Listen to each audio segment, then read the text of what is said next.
Nosferatu, played by Dark Scarlet from Check D's. Please do a rouse check to awaken from your torpor state. Wonderful. Last but by no means least, Patricia Wright of the Clan of Kings, portrayed by Astrid from the family. Please do a rouse check to awaken from your torpor slumber.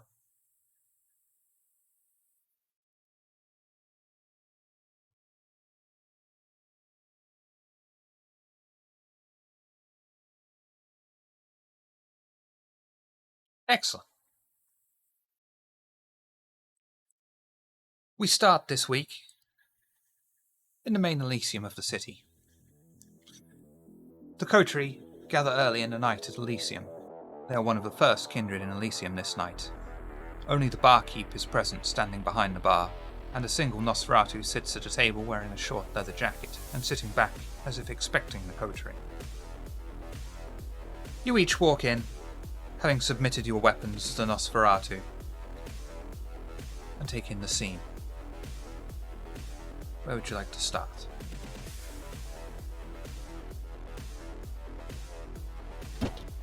You said we're one of the first ones here. Is our friend the Sombra by any chance hanging out in the corner?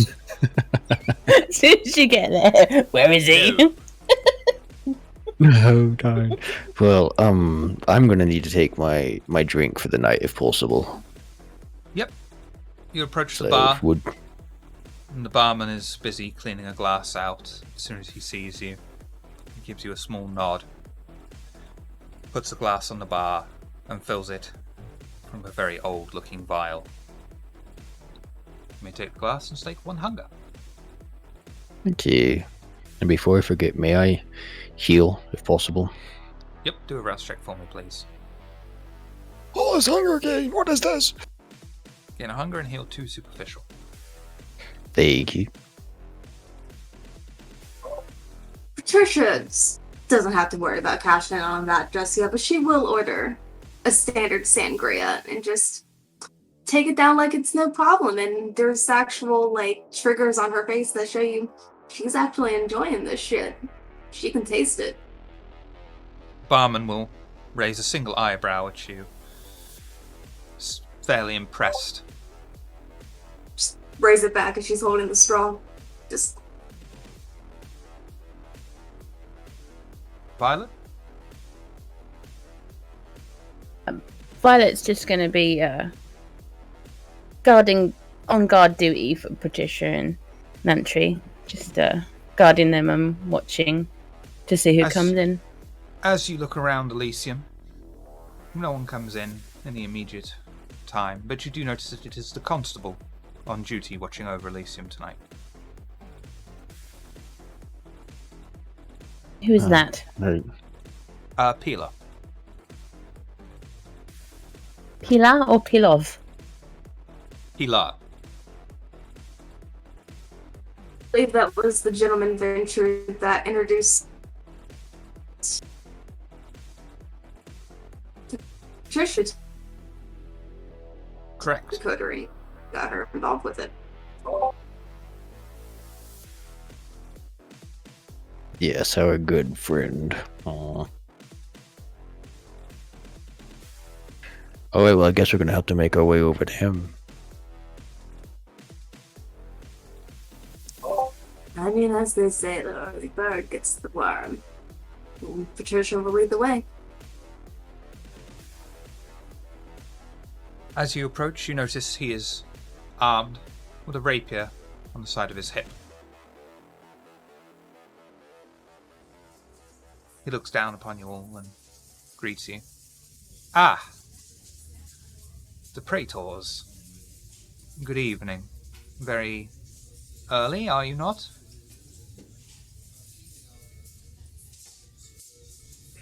Never hurts, does it? If you're too early, yes. The sun is very painful.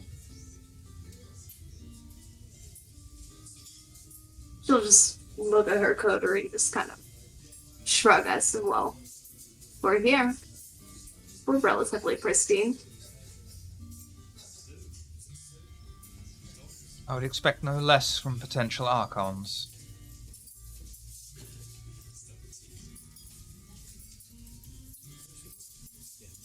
Have you progressed with your investigation?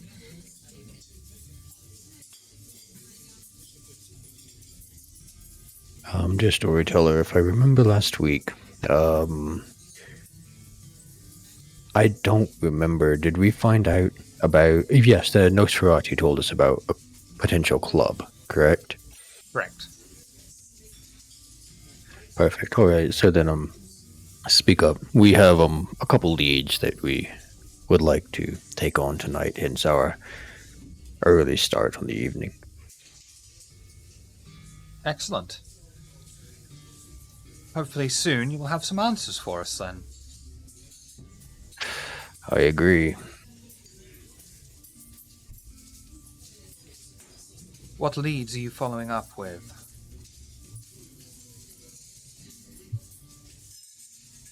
What was the name of the club? Was it like Club it was in 30s. 30s or something? 30. Okay, that was. Club 30s.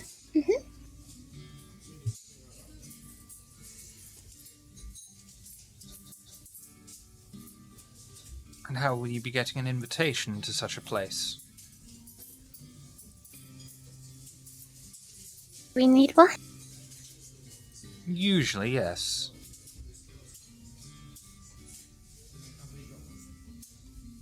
It's not. Have you considered talking with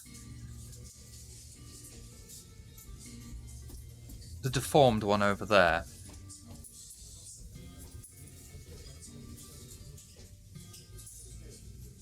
And I think, Violet, as if your attention is drawn over there, you'll recognise Mossart of the Nosferatu.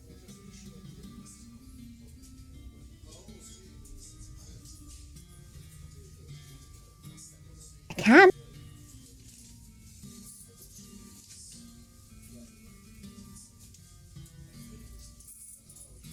Well, thank Violet you, just skips Constance. over. Before we get there, I'll kind of while we're on the way, I'll kind of grab Violet and offer this silver knife if you want it. You know, just in case you want to return it. You know.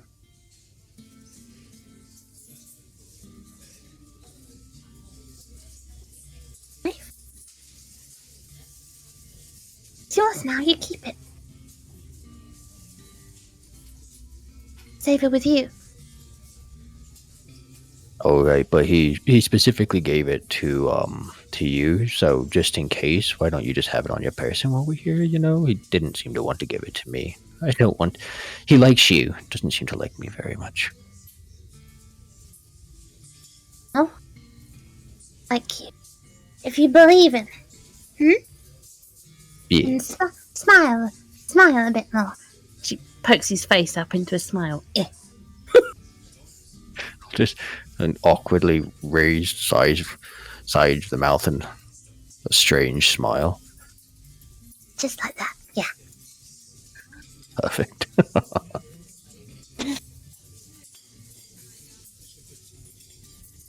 I'll hold on for it for now. Okay. Okay. Thank you. Goes to skip over. Just Violet going to see Mossart? Yes. Okay. Patricia, with her drink in hand, will churn in her stool so she's looking at them, like legs crossed, just like still like back up against proper, not slumping and everything, but just paying attention. Doesn't want to overload the poor fella. I mean, Mossart is female, but that's fine. Apologies. Must have missed that. It's easy to mistake Nosferatu. You look so offended. I am. Mossart adjusts her jacket as you approach and beckons to a seat in front of her. Happily takes it. Violet, Good evening. Good evening. I have something for you. Ooh. She reaches into her inside pocket, passes you something, a piece of paper over the table. It's from 13. Despite being an anarch, as you well know, we maintain closer ties.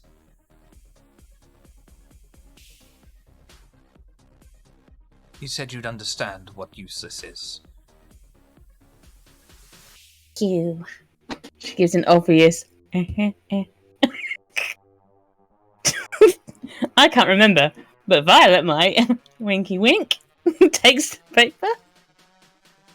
I'm gonna sneakily have a look at what's in the paper. It is an invitation to Club 30s with a handwritten note scrawled upon it saying that the club appears to be an abandoned house just randomly on the side of the road. It is simply a way to avoid keen interest. Approach the door and all becomes clear.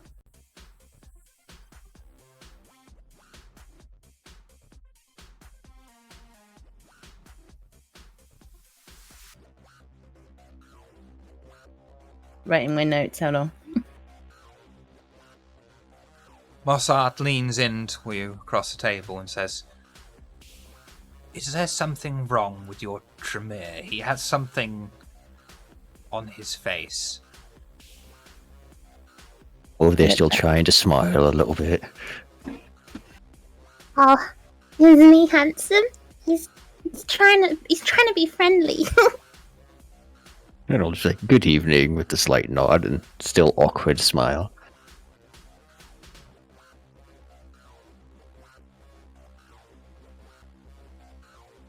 Violet, what's wrong with him?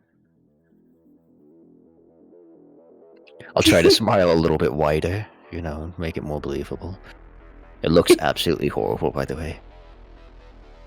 Isn't he the most handsomest Tremere you ever did see?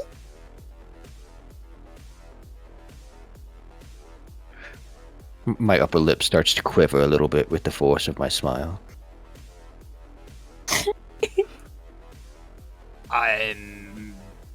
Maybe? Yes. Yes.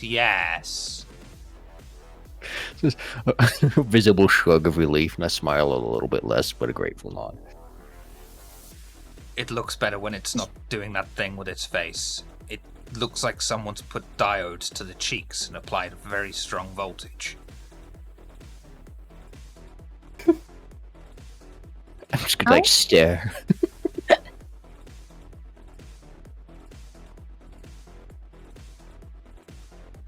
Friend of our kind, and he's trying to seem more friendly. Kindred with a Pets smile him. is a kindred not to be trusted. A Tremere doubly so. No offense, I'm sure you're one of the good ones.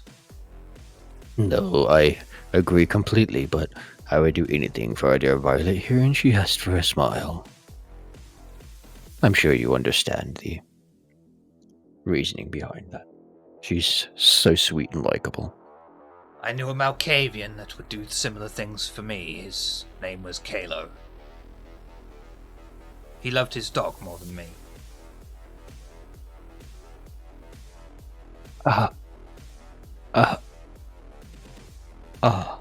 And I'm just gonna stare and just quite taken aback, not quite sure what to say there.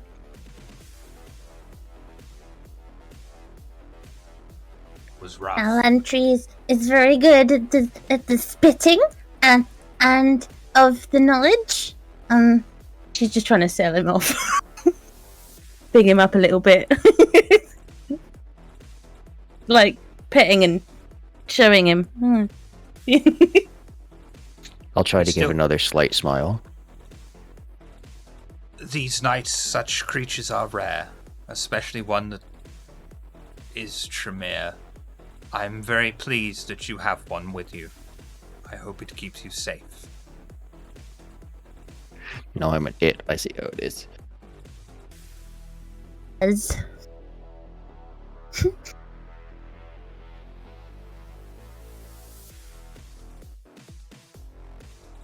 I suggest you make your way to Club 30s. It opens about now. It gets busy very quickly. There is more than just our kind welcomed there. Oh?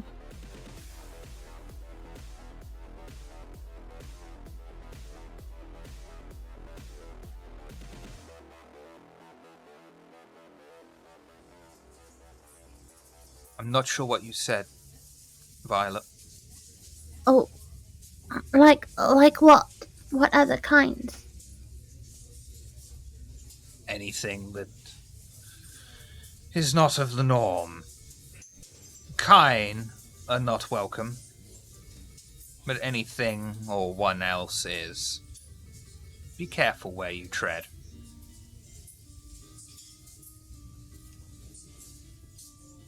Q. You're most welcome. Hmm.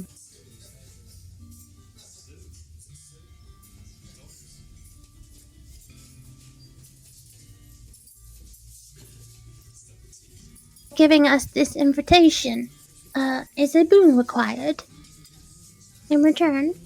13 didn't mention one.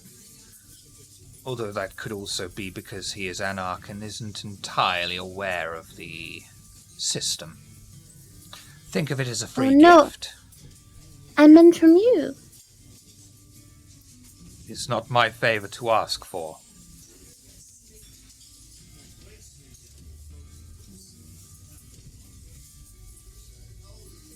We have to look out for each other these nights.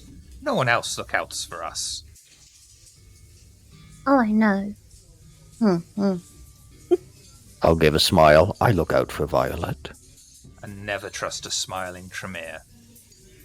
Or a smiling Ventrue. Or especially a smiling Zamitsi. Or I a think we just smiling shouldn't Banu trust Hakim. smiles.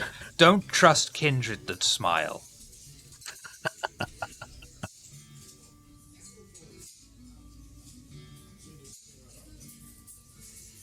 No, back away. Violet tries to put on a serious face and obviously doesn't quite do it right. Noted. I just can't. And at that point you will notice that Lorvan enters into Elysium. Deliberately and slowly walks across the floor and takes his seat in a corner surrounded by shadows. Landre is going to watch him walk the entire way with a smile on his face. Do you want to go and say hello to your friend? Yes, but could we speak? I presume it's still not very busy yet, right, storyteller? Correct. Would we be able to just find a corner to speak quietly? Oh, easily, yeah. Awesome. So, yes, I would love to speak to our dear friend, but could I speak with the two of you privately for a moment? Yeah, the moment Patricia sees the other Nosferatu leave, she'll finish off her drink, set it down, go join the other two. Let's go by the corner of course. Good save. So, I was wondering how Lantre was proposing that, like shouting across Elysium, "Can we have a private conversation?" indeed, yes, that's exactly how I did it, with a great big smile. Say, dear Violet, that is the last time I ever smile, I have to tell you. It's much too awkward. It makes everyone even more afraid, okay? You're wonderful, and you look good smiling. I don't think I'll smile again. It suits you. What do you think, dear Patricia? Shall I continue to smile?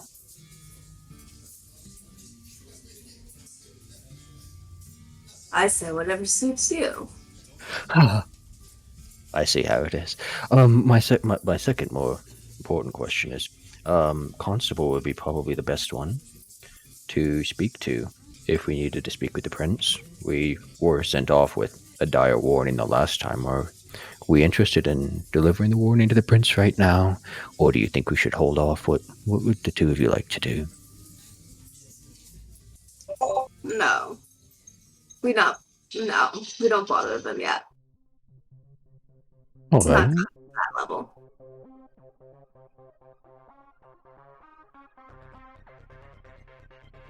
You okay with this, Violet?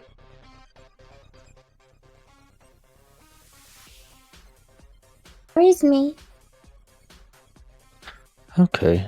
Well, if you don't mind, I feel like we should at least pay our respects to Bilbo over here. We should for fun. I know, I feel like he's going to be such a great friend. And I'm going to make my way across the floor over to the poor La Sombra in the corner. Yeah. Right. As they start to walk, Patricia will whisper in Laundry's ear, "One must always follow decorum." And then just step back and continue following. I'll give a smile and a nod. You approach the table, and Lorvan barely even looks up at you.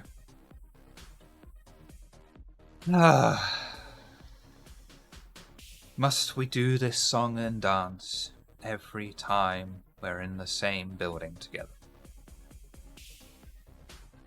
I'm just going to stand there smiling. I'm going to glance at Violet out of the corner of my eyes to see if it's working now. Why do you look like some sort of clown? That disgusting smile makes you look like a gullible fool. I'll just continue smiling. Does he by any chance have a book? If he does, he hasn't brought it out of his jacket yet. Oh, okay, well, I'll just continue smiling and staring at him.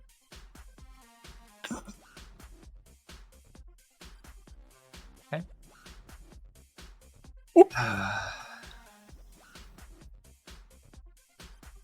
Has he been around Malkavians?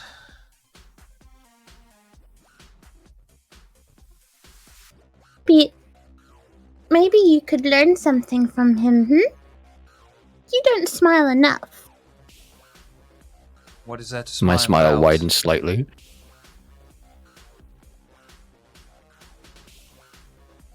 If my smile looks anything like that, then I would look like an even bigger idiot.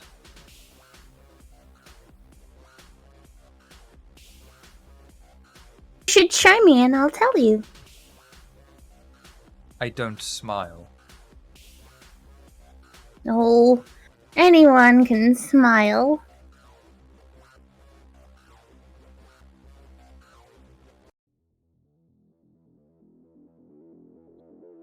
I Just must staring have at come him. to this place.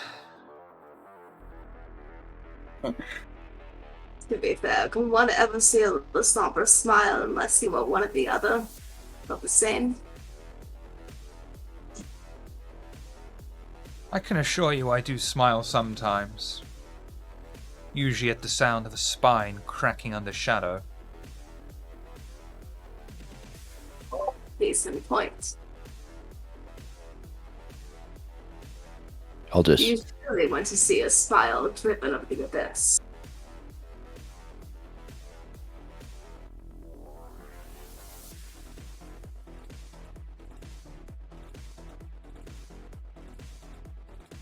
I'm going to get a drink. I think I'm going to need it. And he just completely blanks you and walks past you. Although he stops at Patricia, looks at her and gives her a slight nod. You have your work cut out for you with these two.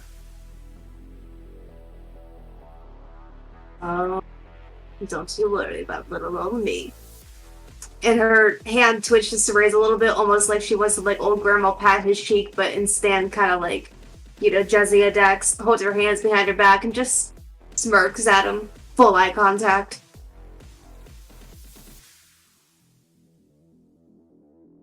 I can't believe we used to fear Archons when I was in the Sabbat. And he walks over to the bar. Trisha just shaking her head, she'll rejoin her coder and just go, I'll drop the Yeah, obviously so much. forced smile. Sorry, go on. "Oh, just, they forget so much." Indeed, that worked quite well. The Sabbat, interesting.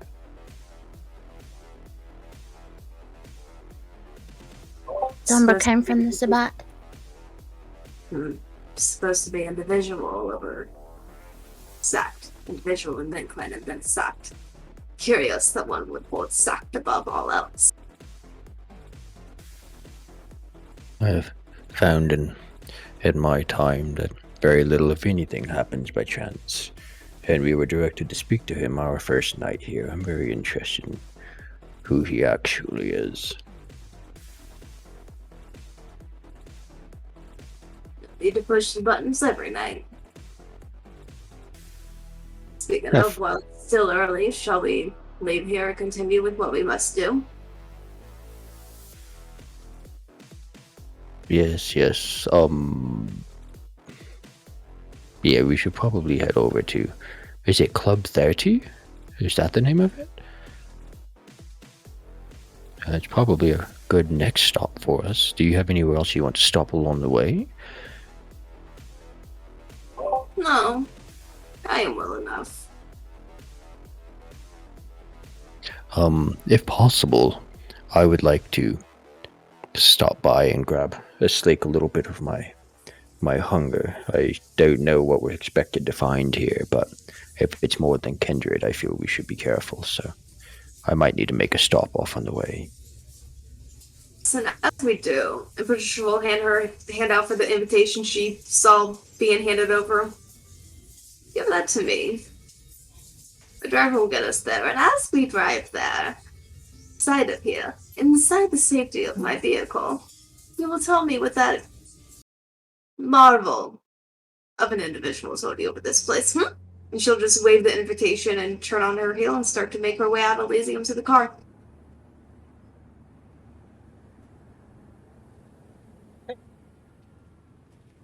Entree, Violet, proceeding out as well. Yeah, so I'll give Violet a nod and maybe a very slight smile, because now I feel very self-conscious about my smile, and follow.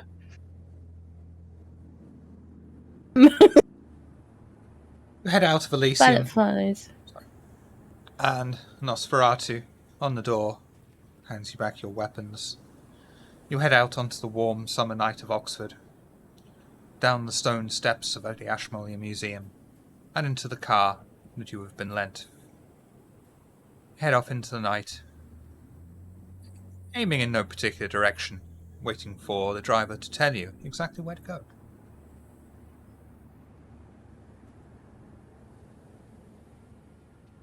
Is there anything you wish to talk about on your way to destination unknown? Patricia wants a relay of what the invitation giver told them because they were obviously talking for a little while.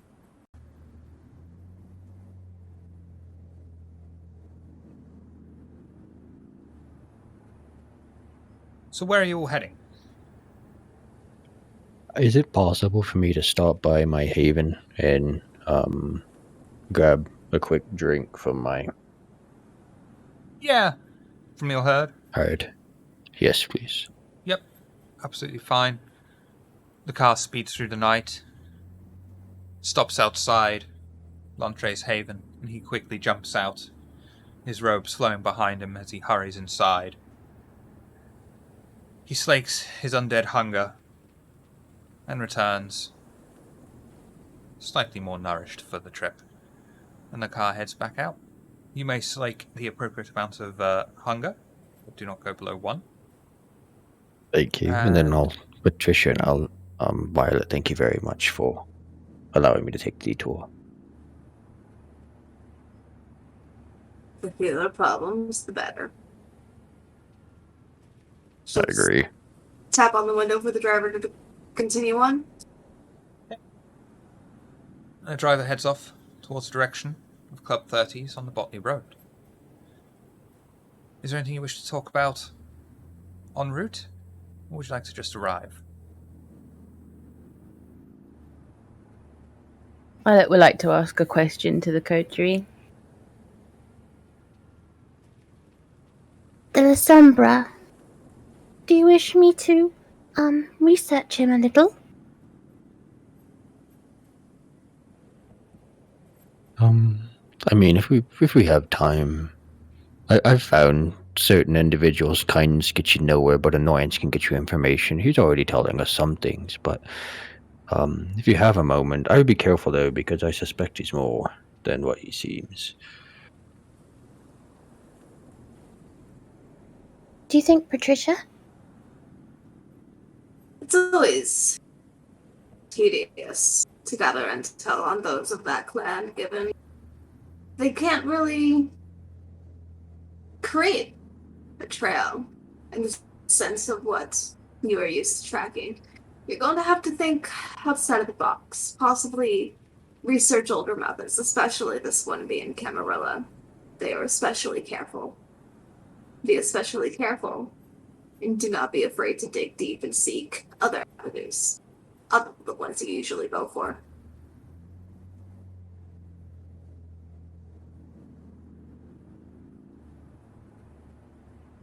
See what I can do. I'll talk to other members of my clan who have been here longer.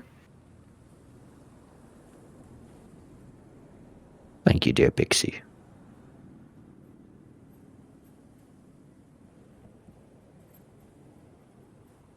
The journey carries on through the night, mostly with Patricia looking slightly confused at Lantre, calling Violet Pixie.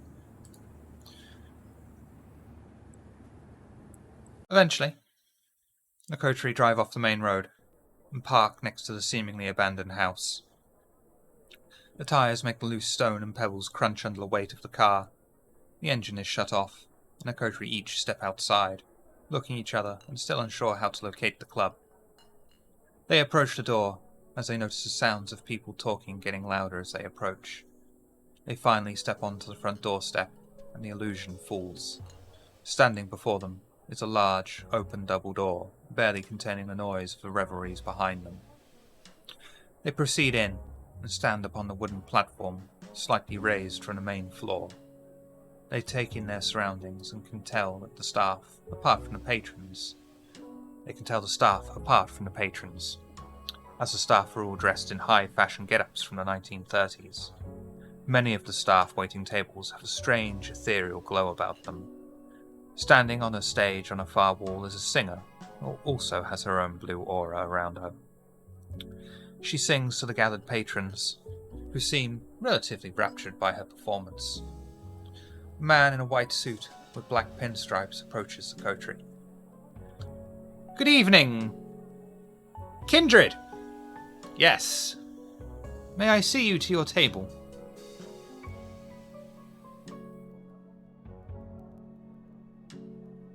I'm just gonna look at Violet, because I don't have the invitation, and give a slight nod. Oh, I gave it to Patricia, didn't I? Oh, right, Patricia has it. I'm gonna stare at Patricia. Yeah. She just looks at the gentleman, raised eyebrows, takes it, hands it to him, and just sort of looks at him like relaxed but expectantly. Man gently takes the invitation from your hand. You see his eyes read over it.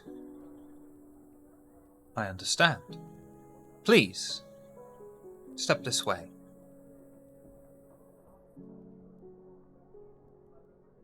The man skillfully guides the coterie through the maze of tables and chairs, finally setting them at a table for 3 against the back wall. He holds out a chair for each member of the assembled group, and after the final one sits down, he starts to talk. "Our entertainment for the night is a singer named Eveline. You may appreciate her angelic notes. She was quite unique in her time. Would you care to drink? Tonight's special is the Kevin. Has a slight biscuit taste to it, but it is especially fortifying, and known to give a slight mental fortification, and make you feel like you have a best friend that you enjoy berating."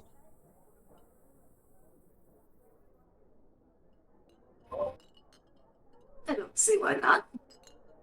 Be uncouth to offer such a scrumptious offer from our host.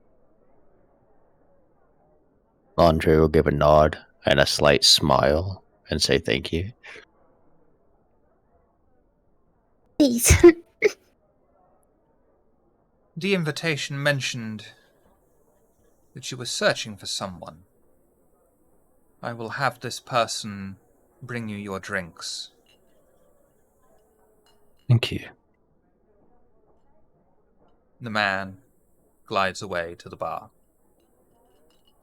Is there anything you wish to discuss in the interim before he reappears? I'll just say the singer over there has an absolutely lovely voice, if I might say. Is there a band? No.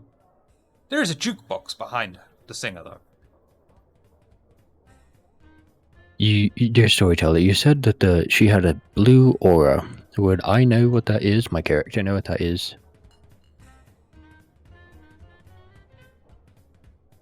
Do intelligence and academics for me, please.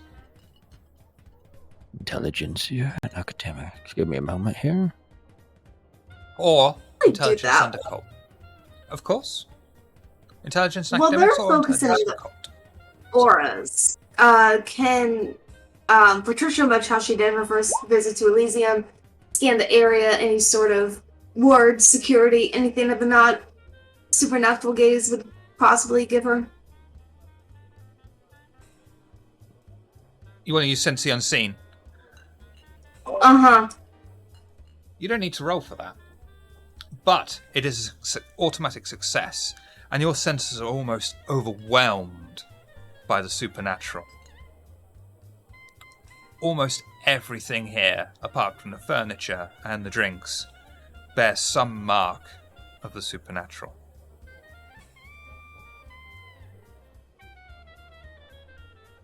And apparently Laundry with the miss over here is still sitting here smiling until he in his base as a moron.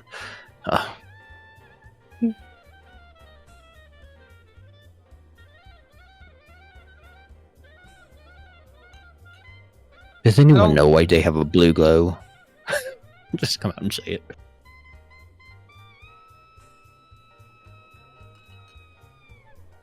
Am I going to have to roll for it to see if I know? Even though Yes. I probably would know. What was the roll again, please? Intelligence and academics or intelligence and occult, whichever you prefer. Okay, let's see.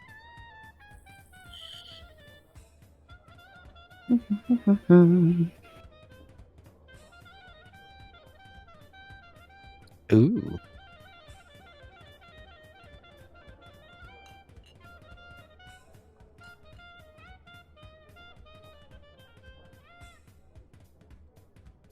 Three successes. That is a It is. success. 3 successes is a success. Successes. Violet will recognise and know. That's roll 20 messing up on you, Patricia. You feel free to re-roll.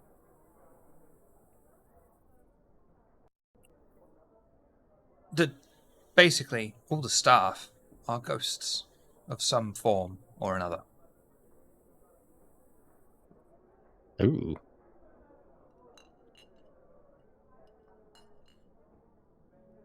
Violet leans in to Lantry and says, Oh, they're all ghosties. Mm-hmm. Just raise an eyebrow. Oh, thank you. Mm-hmm.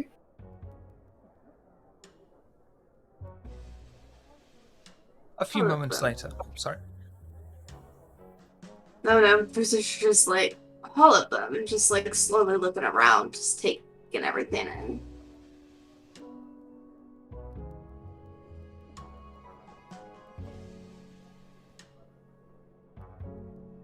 A few moments later, an older man with a blue glowing light surrounding him approaches the seated coterie and kindly greets them.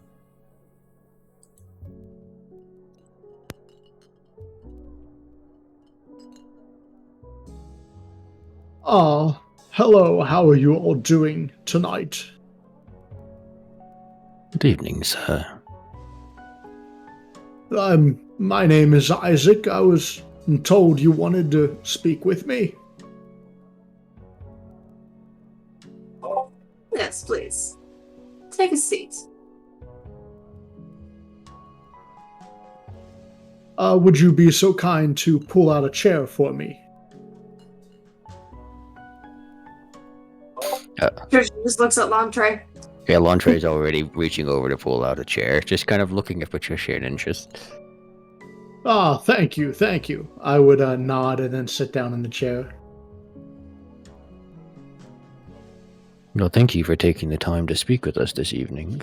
This is my dear friend Violet and our dear friend Patricia. I myself and Landry. It's a pleasure to make your acquaintance. My name is, as I've said, Isaac.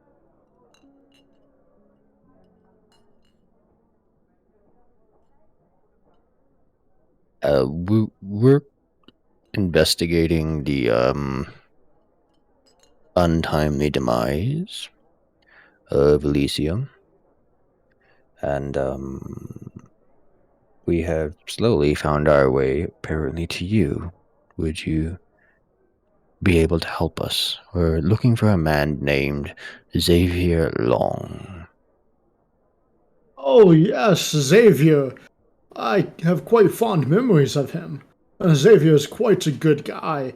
He's a bit of a firebrand and a hothead, but a good guy all the same.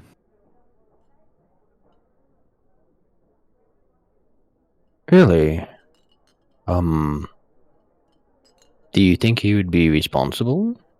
Or perhaps been I caught up in going-ons? I wouldn't know. I mean, Xavier was a anarch, but he seemed to play along with Camarilla decently. I mean, we've gone to Elysium on many occasions, him and I. Can I see if he's lying to me?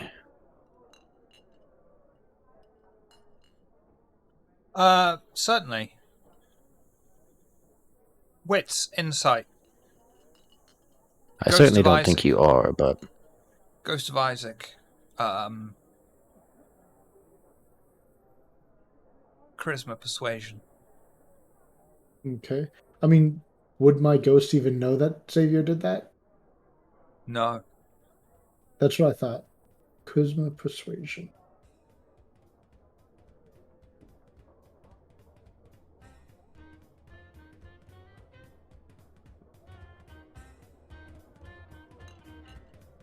As far as you can tell, Lantre, Isaac is being honest to the best of his abilities.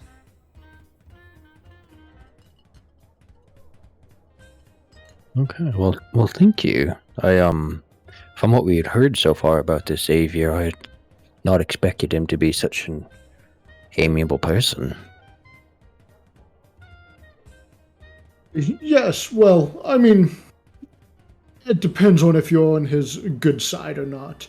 I knew Xavier to have quite the chip on his shoulder regarding some members of the Anarchs, as well as some members of the Camarilla. However, the people we spoke to, such as Pandora, who always respected us, I think Xavier had a decent working relationship with.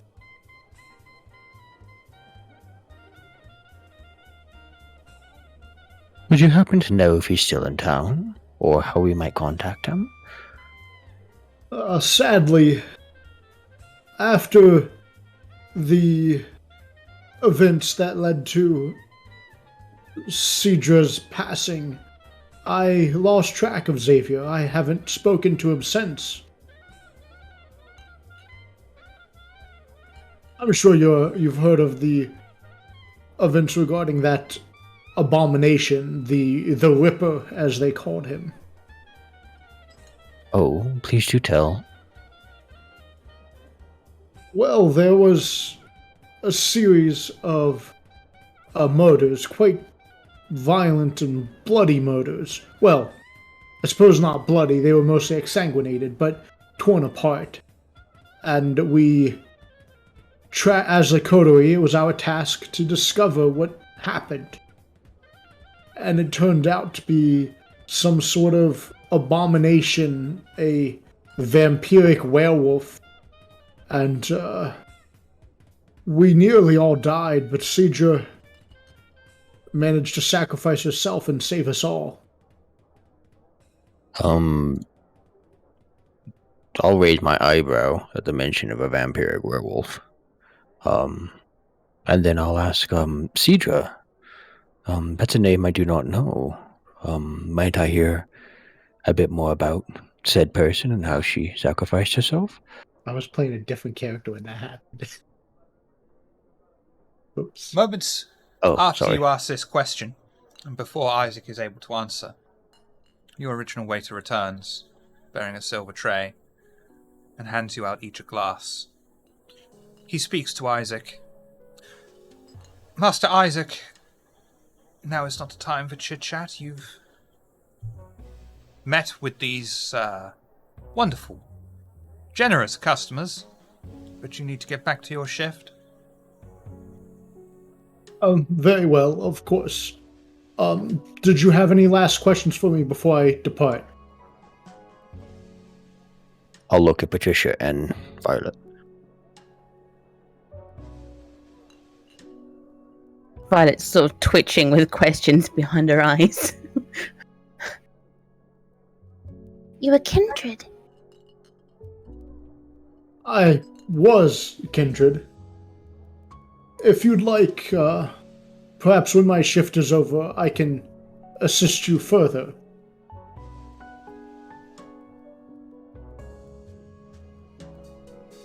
I have so many questions.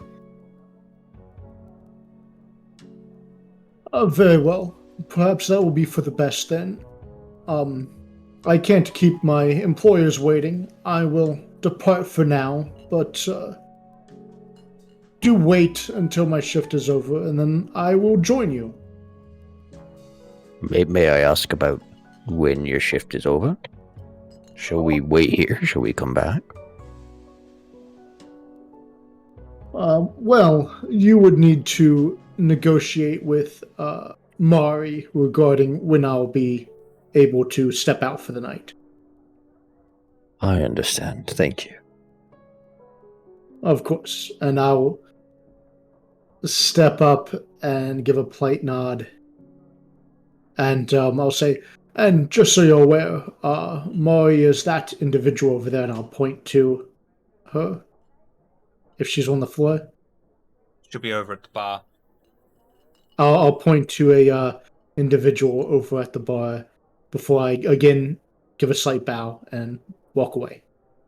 Isaac points out an East Asian woman wearing a green armless dress, a golden headband adorned with black feather and peacock feathers, fanning herself with her left hand, dressed in a single golden glove. From where they sit, they can see her intricate green makeup accents her eyes. She bears a beauty mark upon her left cheek.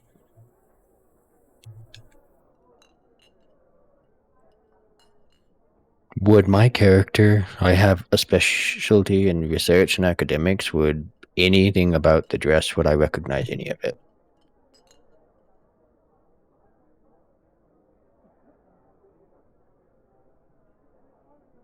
Or is it just her outfit? It's just her outfit, man. Oh, okay. Would you like to cast Sense the Unseen on the mud? Sure, why not, Alright,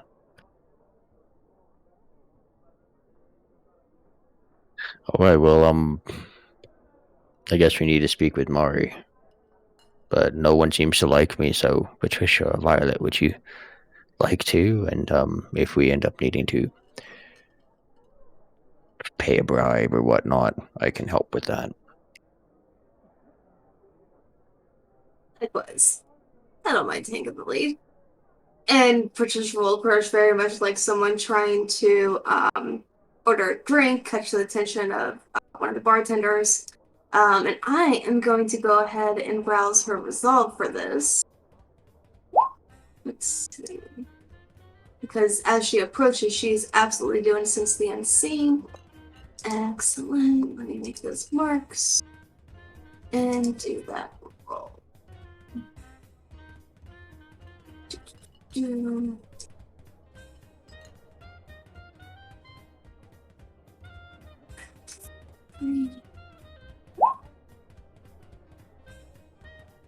And you're casting that upon Mary in specific? Mm-hmm. Yeah, as she's approaching. How she is. Can't argue with those successes. You'll be able to discern that She is most definitely kindred. I think given your experience and knowledge as Ventru, you'll be able to discern that she is of Hikata.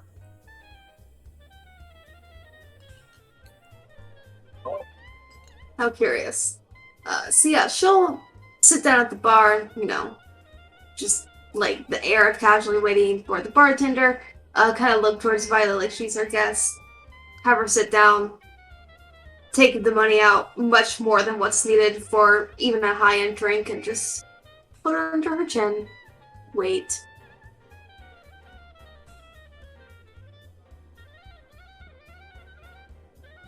I think the bundle of cash will catch her attention, most definitely. And she'll slide into the seat next to you, close her fan up, and with both hands place it upon the bar.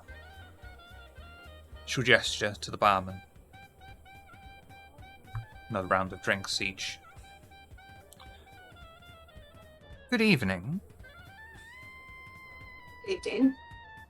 As Patricia turns, she'll take out a couple bills, put it down for that round, and tuck it under the palm of her hand. Keeps that hand under, or keep that money under the hand as it's on top of the bar, facing the woman. This wonderful evening. You've worked here for some time, I gather. You have the air of someone that knows this space. We have been established here for a relatively short amount of time, but business, as you can see, has never been better. There's no alternative for non-Camarilla members.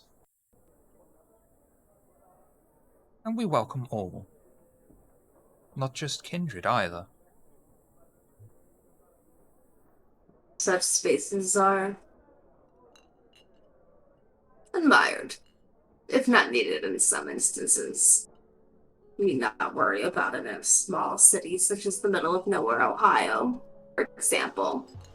But here, there's much to be gained from a mutual gathering place such as this.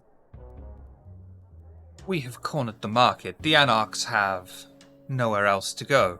So we simply offer our services, mostly cater towards them, but as you can see, business is booming.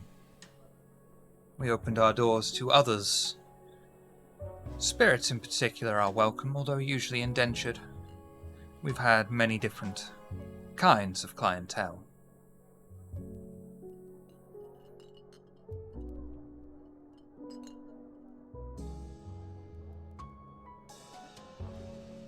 Various types. There's a Xavier, and she looks over Violet's shoulder. She remembers, but what was the last name, darling?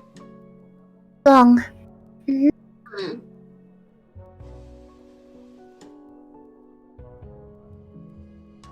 Name I'm not familiar with personally.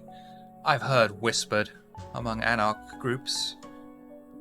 I believe one of our staff members that you were talking to was more familiar with him. May I inquire as to why you are after Xavier Long?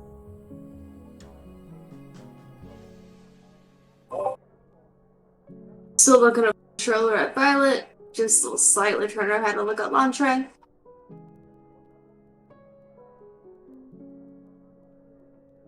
I'll give a slight no nod indicating I don't think that we should tell her. It's... Agrees with her eyes. And Patricia will Don't give a tell little her. nod. I mean, essentially it's neat to know, and since you seem to not have additional information, we don't fall into that category. I do apologize.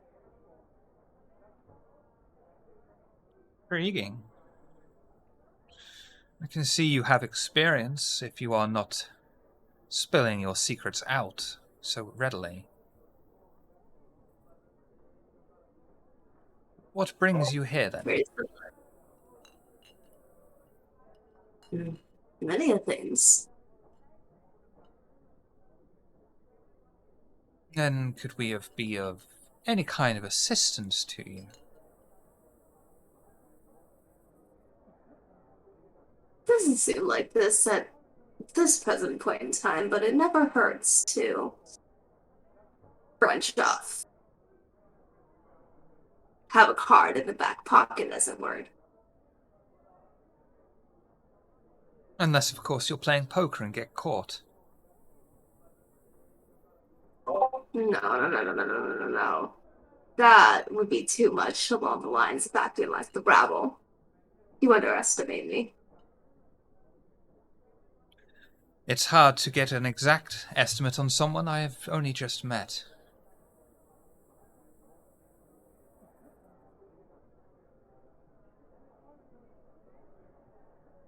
Lantre is just watching this rapidly go south, and he tries to smile a little bit reassuringly at Mari.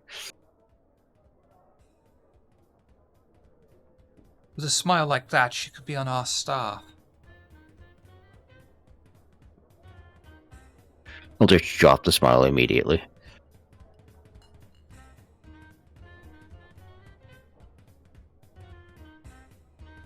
So this does not explain why you have been eager to talk to one of our current staff members.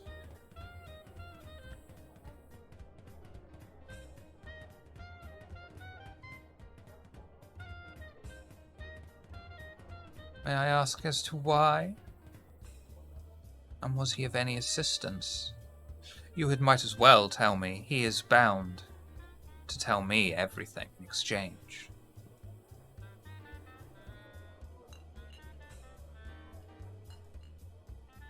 Well, in that case... Oh, sorry. No. Patricia would be like, in that case, I only, let's just say, was recently tasked this. These two have been around. I will let them properly inform you. Which is my cue to go grab my laptop charger.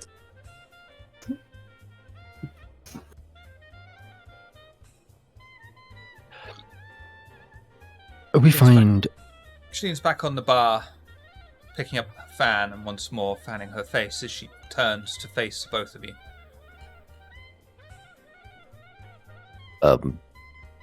I'll just look over at Violet, see if you want to take point, or shall I go on from here?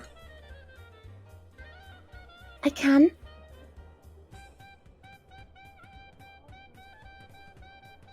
Lady, how would one, take one of your staff members for the evening? That would depend on who it was.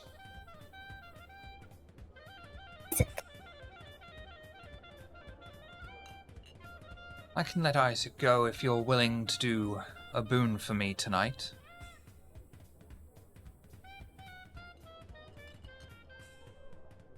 Violet's gonna have a look for any kind of...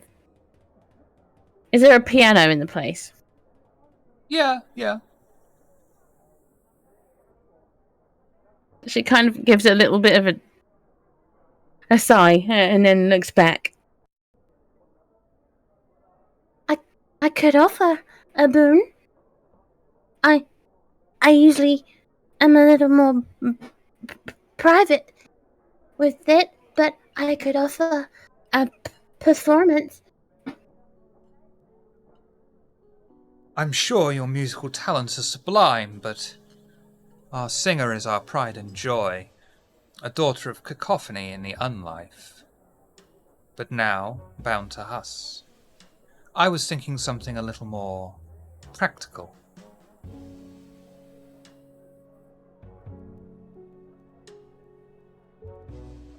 Your mic didn't pick you up. Chaz?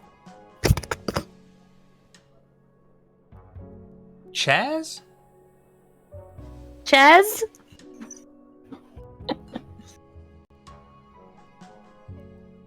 If you wish to take Isaac, he himself may have his own small favour to ask of you. But I would ask you to make good use of him and visit the old Tremere Haven. He knows its location, and inside of there, I wish for you to get the Chantry leader, or regent if you prefer the term, his copy of a book called The Book of Nod. Lantre's eyebrows are going to subtly perk up, and then he'll go back to deadpanning. Yeah, Patricia's eyebrows just slightly raised. And it's just very tempted to elbow Lantra and go, hey, you're not the only one in town. But very reserved, keeping that surprise relatively under wraps. Ding.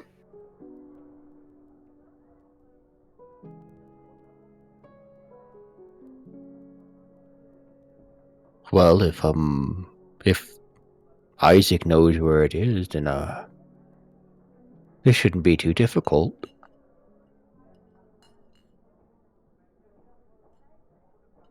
The book will have To have some kind of lead for ghosts.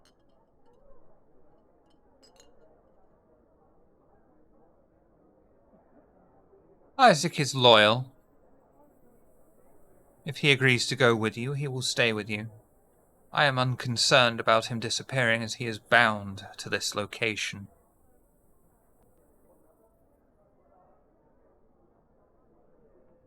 The book itself holds academic value to me. The Tremere, as you know, probably, they were not of the original clans. It would be intriguing to know their insights on the Book of Nod.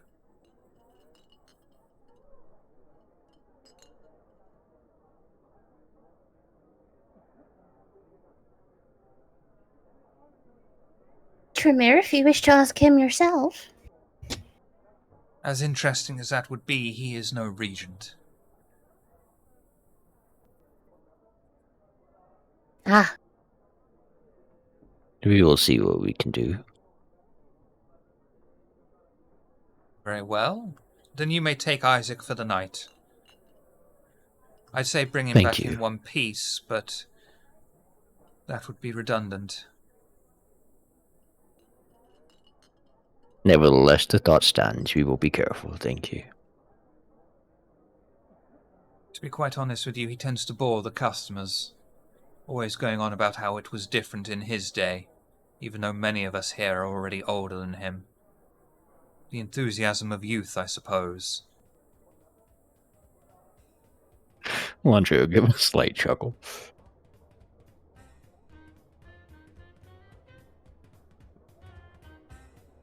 Well, then I suppose we should be off. Please, your ghost.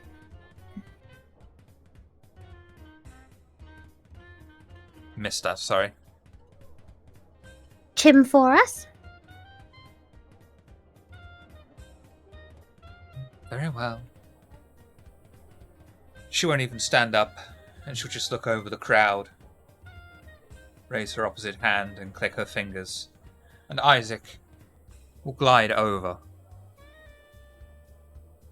Won't you, Isaac? Yes. I see we are all set to go adventuring tonight. That would seem to be the case. We've room. Very well. Have either of you ever read this book? It's quite quite an enlightening read. Not the book in full, of course. There isn't actually one that is completed. I've gotten to read bits and pieces, not that I necessarily subscribe to it or Lilith or anything like that. I mean, I was Catholic in life, and I've been like this for a while. It's funny. You find death and you become an atheist. Yes, perhaps once you've seen this book, you'll want a copy of your own. Many kindreds seek the copies of these books. They're quite rare. And because of that, from what I understand, it is quite the feat to be allowed to transcribe a copy of even a portion for yourselves. And since this is Tremere, I doubt they would allow any such thing. We'd be lucky if we got to just look. Indeed, indeed. Well, I suppose we should go ahead and head out. The old Tremere Haven is in the library. I believe it is the one moment. I gotta scroll up. Do you remember what the name of that library was, Shiv? I'm looking. Headington Library. Yes. Yes. The former Tremere Haven is in the abandoned Headington Library. How did you come by such knowledge? Well, one of my former coterie members was a member of Clan Tremere. Thus, we've been there. I've been there before. I'd be much interested to hear about your former coterie. Anyway, we should probably head off.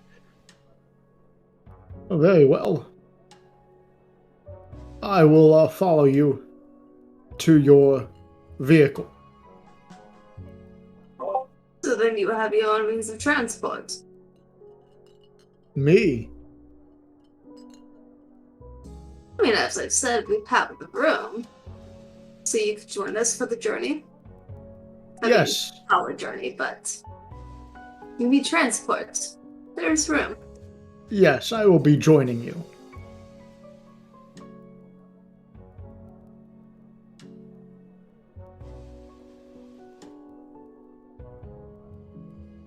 We're off to see the wizard. Hate that that's accurate. Exactly. Everyone heading out then? Yes. Yeet. Violet has one last look at the piano before she leaves, sighs, and goes out the door. Had grand aspirations. The coterie and Isaac head out into the warm summer night of Oxford, leaving the relative loudness of Club 30s behind them, and each take a seat inside of the car. The car starts its engine and heads off into the night, with Isaac explaining his own personal price for his assistance tonight. Yes, in return for my assistance, I would be quite grateful if, we would go to the former Hakata home and reunite me with my lost wedding ring.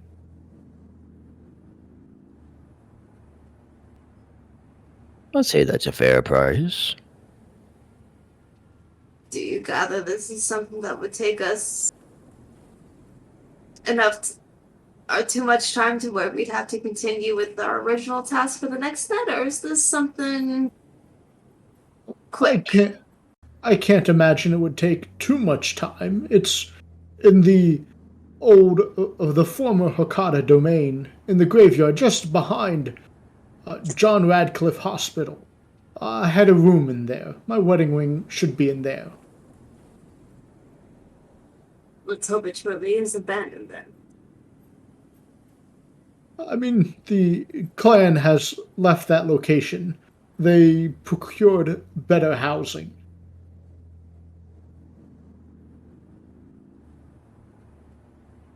I mean, Club 30s is quite a remarkable place, isn't it?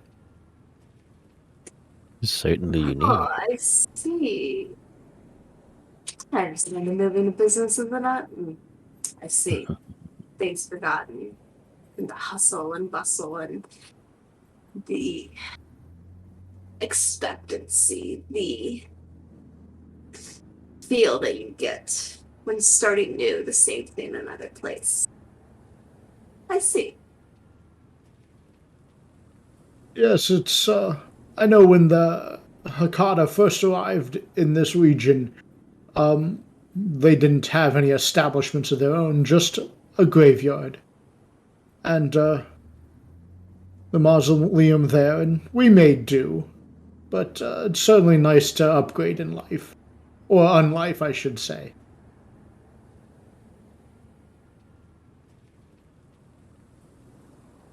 I think we can find you your wedding band. It would be most appreciative. The Mitch is agreed. Sick? Yes, since I passed, my wife has not let me hear the end of it, losing it. I tried to explain it's out of my control. I lost my head. But it doesn't matter, alas. Wife? Yes. I was, attempting to bring her back to life when I was killed. But it's okay, now we're both spirits.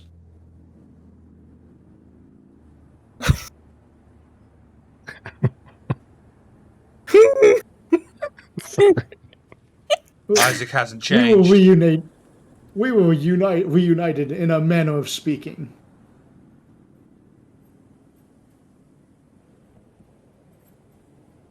Ghost, if I may ask.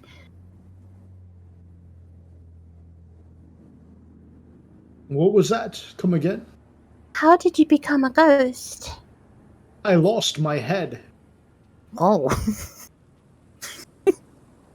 But when you were kindred before, from my understanding, that only ghouls, given that deep, even with just a touch of the Vitae. Us, we can't. How did you come to be this? Well, have you ever... I mean, yes, kindred are quite resilient and we can survive a lot of injuries. But have you ever tested being beheaded? I have not. because No. I quite enjoy existing, from what I understand. Yes, Kindred cannot become brave. I certainly do not recommend losing your head. I'm an example.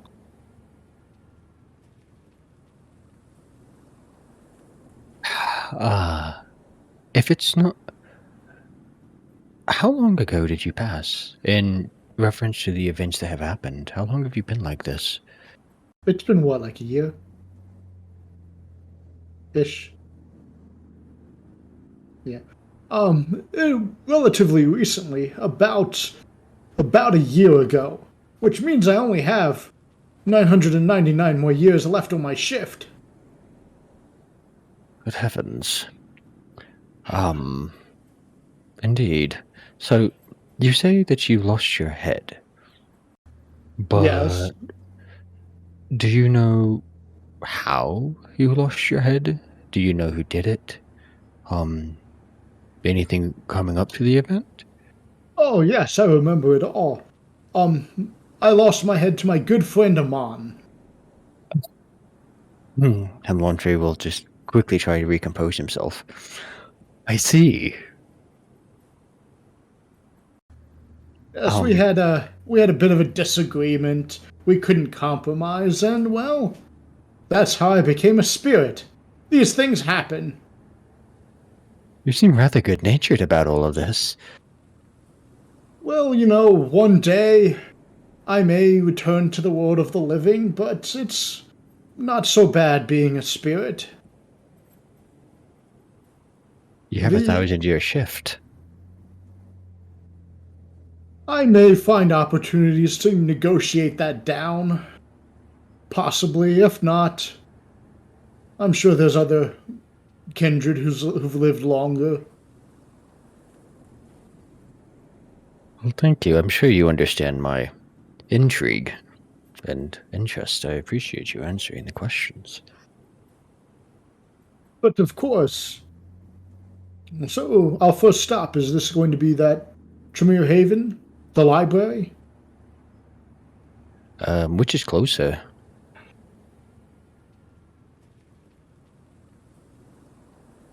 Yes, basically you got the old Hakata domain, and then pretty much round the corner is the old Headington Library. Yeah, because the way Okay. Patricia sees it, and she'll say, well, we made our deal to get you to come along with us, and you've made a deal with us to continue forward. So let us continue with what lies here, and then we shall go forward. That sounds lovely. Nice mug, by the way.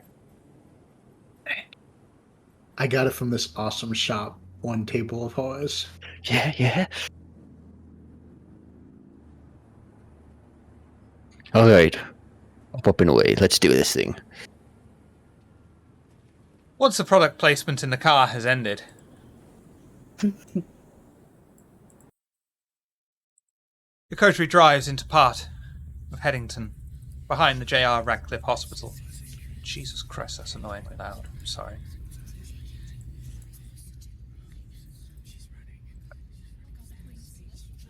And as the hospital begins to fade away into the distance behind them, they approach the cemetery itself and drive slowly into the entranceway, coming to a halt outside a decorative tomb. Isaac's spirit takes point and leads them forward, guiding them into the nearby mausoleum. He points to a statue of an angel in the center and shows them the subtle switch upon it, explaining once hit, the statue should reveal the entrance to the former holding. Is there anything you wish to discuss before he flips the switch? Flips the switch. Thank you, yes. I'm just kind of watching and I'm along for the ride right now. Yeah, this is a cemetery. When we get out, Patricia's absolutely, since then, seen this area.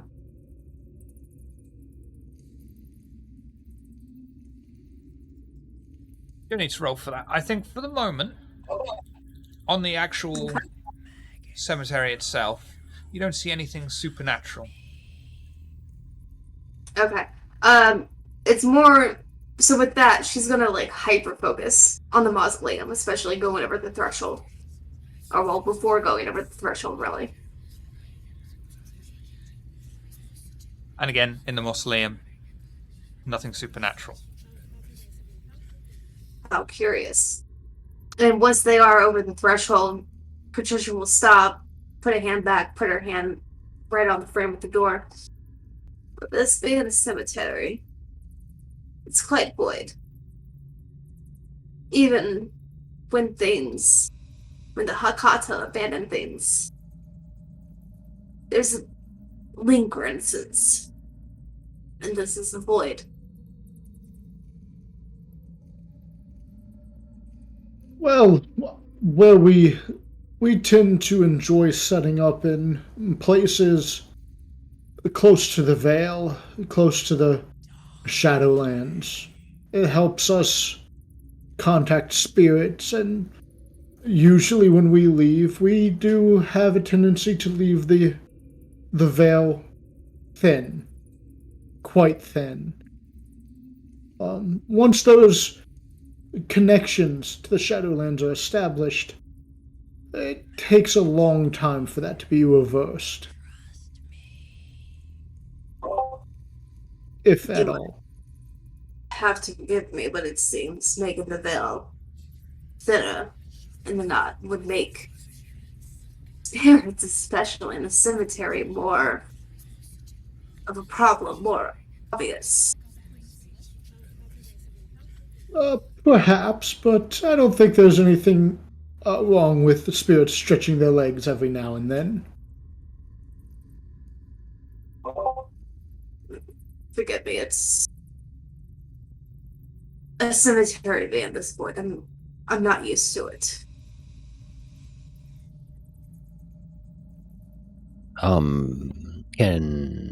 Do any of us by any chance have like the back of the car or anything? Is there a box or anything anywhere?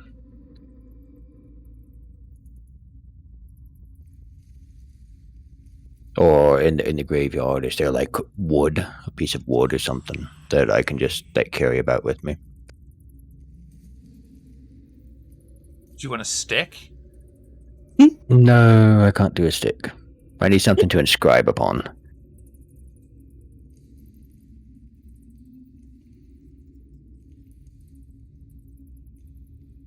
I mean, I think it would be fair to say that your character would have a notepad or something similar to that. I mean, okay, I guess. Well, while they're talking, is it possible for me to start casting Ward Against Spirits? You know, because it'll take me a moment to cast it. All I need is, I have everything: Iron Knife, Gypped, and Salt and Blood. I probably need to do a rouse check, but can I start inscribing that? You can, but it's not going to work the way you want it to. Well, I'm thinking probably because we're going into the mausoleum, correct? Mm-hmm. So, can I inscribe it on the floor before the mausoleum or something? Oh, that won't work because you have a freaking spirit with us. Never mind. It Isaac. might hurt Isaac. I don't trust Now he you. gets it. I don't trust you. Well, have a I'll wait spook. outside. Just wait here. I mean, it does say in big letters during the ritual incantation, also works on Casper, so... Oh my goodness gracious! Wow. Okay. Well. Okay. I guess we're going in then. The statue takes a moment to slowly move backwards, as if it hasn't been used for quite some time, and nearly forgot what its function was. The sound of stone grinding on stone fills the mausoleum as the statue unsteadily backs away, revealing a stone staircase that descends further down into the cemetery, and the thin mist starts to seep out of the trapdoor. The coterie cautiously head down into the bowels of the cemetery, and the sound of their footsteps upon granite is the only thing they can hear as they descend into the former domain. The funeral fog becomes denser and clings to the ground as if pushed down by the heavy atmosphere. The hard mud floor doesn't give way under any of the coterie's weight, and along the walls are stacked ancient tombs with skeletal limbs jutting out of the coffins. Those with Sense the Unseen, please do Sense the Unseen. I'm gonna rouse for resolve.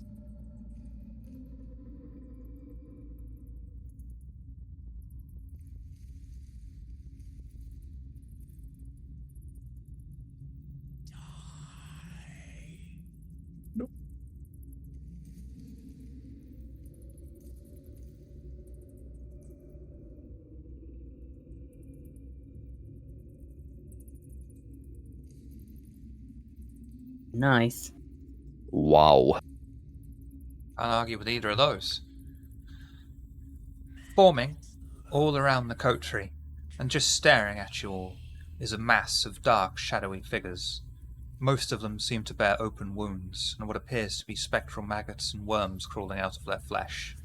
Their eye sockets are nothing but black, open space, and yet the feeling of being watched oozes from the empty, dark sockets.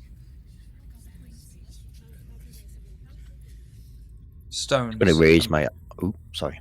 Stones and pebbles begin to ascend into the air, and are launched directly at the coterie, as the collective "Get out" screams at you.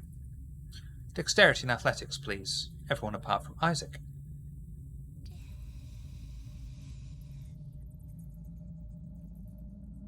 But Isaac does it anyway, bless him.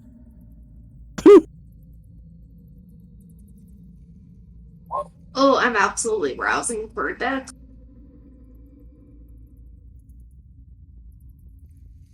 Gain a hunger.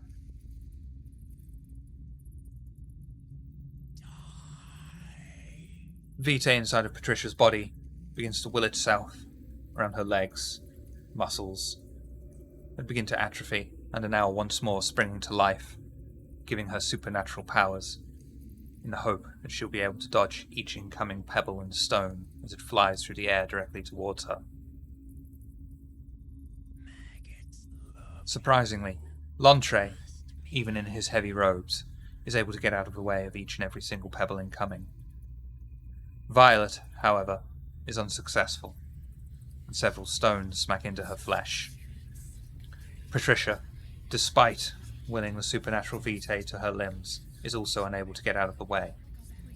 Patricia and Violet, you take 3 superficial damage as stones scrape and impact into your undead skin, and a collective maniacal laugh echoes through the underground chambers, and all that's left before you is a series of carved-out dirt and stone chambers that emanate a cold and damp smell. You proceed onwards, deeper into the domain, with Isaac as your guide. And at this point, we'll take a break. So I can find the break scene.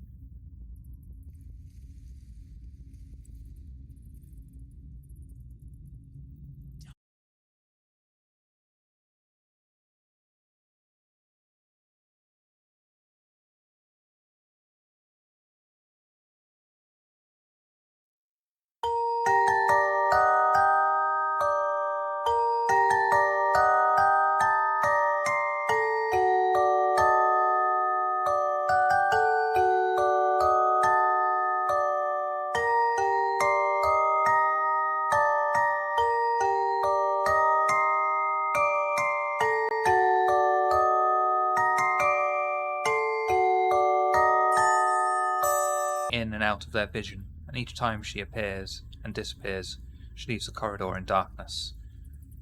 She is closer and still giving off the vague blue light, and finally appears once more right in front of them, so they can finally make out the details of her clothing. Clearly, for a small child, but they seem to be almost 40 years out of fashion. She looks up at them, and they see she is crying. Her cheeks are marked with tear flows. She breathes in, looking directly at Violet, and asks her, "Are you my mummy?"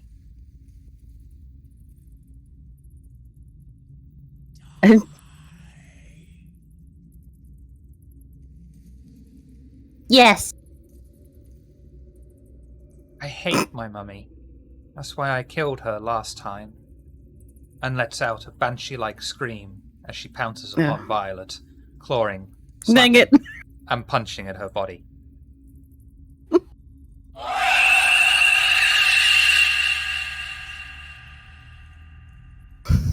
May I roll for toughness just in case?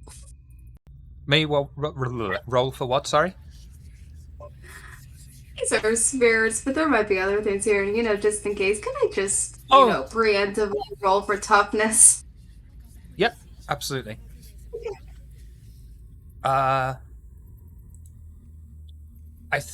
wait, I rolled that wrong, sorry. It's okay. Violet, I would say you've probably got enough time to dodge, if you so wish, as the ghost begins to pounce upon you. Can I activate Cat's Grace, and would that help? Would not help with this, because that's... It wouldn't. No. Okay. What would you like me to roll, beg pardon? Dexterity and athletics, please.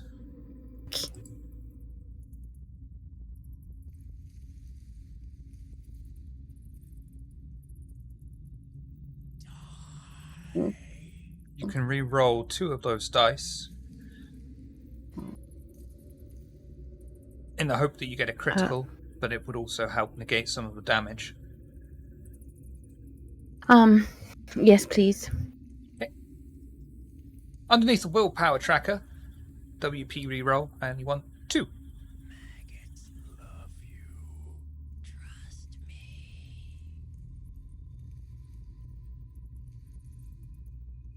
Ooh. Perfect.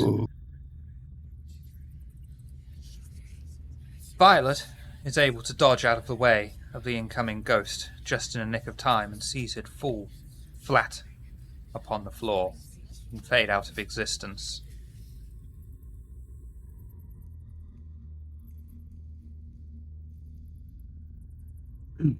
Violet is clicking and hissing, quite aggravated.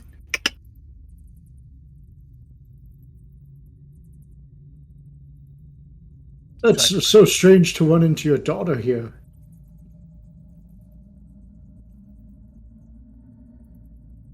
That's Isaac. I was trying to. Ugh.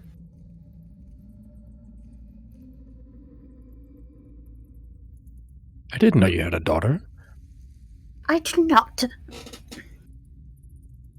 Oh, She's it was 30. one of those. Sorry, go ahead. She's 30. I'm older than 30.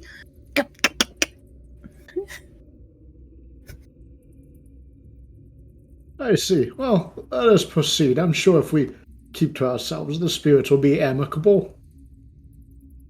Uh-huh. What's going on here, Isaac? What do you mean? Alantri? It's the former Hakata Haven. Of course, there's going to be plenty of spirits around. The veil is thin. How far until we get to your ring? Oh, it's in my room. That Does doesn't this tell now me mean much. that Patricia and Lantre would now be seeing, like, masses amount of activity rather than just the dead space that they saw, even when generally entering? Now that you're in the domain, you see it's almost like a pulse glowing and then fading away across the entire domain and disappearing before you. You would easily recognize this as remnants of something, the veil being thin as well. This is so risky. Oh, come now. I'm sure you've dealt with harsher situations and greater risk in your own lives. Not generally for people I don't know. And it was only a moonchild that gave me insights to the spirit. Akata are not common where I am from.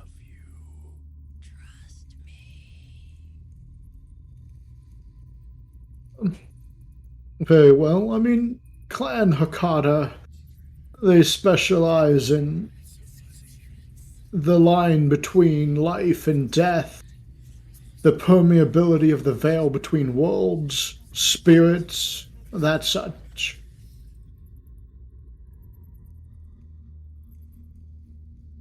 Well, at the very least, we get to learn something new. We're already here, might as well continue on. But of course, and I'll continue forward. Patricia will take up right behind him, like shoulder to shoulder, like probably about a foot within, and continue on. She'll pop the daunt, so it kind of has like the radius effect for the party. Wonderful. Violet, Lantre, anything you two wish to discuss en route? Those pebbles look like they hurt earlier. Do you want to recover a little bit from that? Yeah, but I haven't. Famish just not the right word, but if this is truly abandoned and there are only spirits here, I can't really risk that right now. Fair enough. Oh, snap, can you?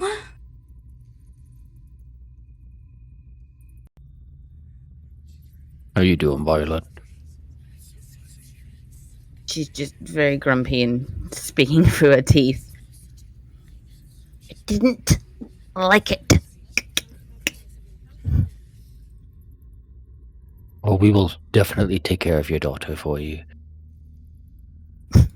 He hisses at Lantry and just storms forward. I'll just smile a little bit.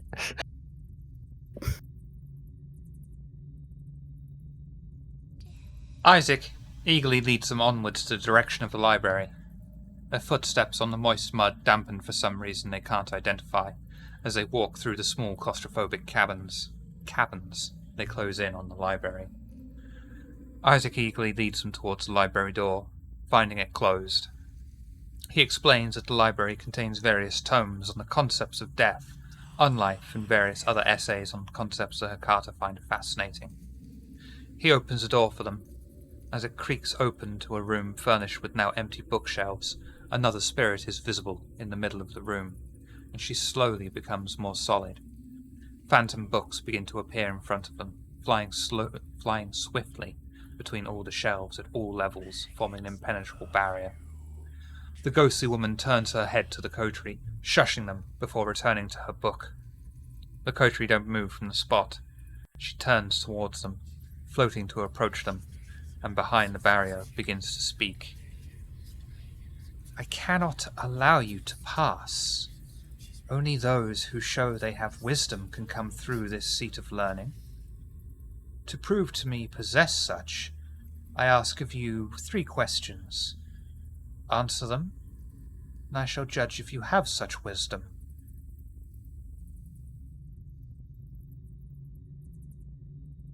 Before we begin, I'd like to ask a question of how this works. Yes. Splendid. You say that there are 3 questions, so we must give an answer. Must each of us 3 give an individual answer to each of those 3 questions, or shall we deliberate for a given period or unknown period of time to your pleasing, and then one of us speaks as a representative and answer for the group? You will of course be allowed to deliberate and take as much time as you need. I'm not going anywhere. So, one answer for the group or 3 questions, and not one answer of each individual for each individual question. Correct? Correct. Wonderful. I have gratitude for that clarification. Gratitude enough to answer the questions?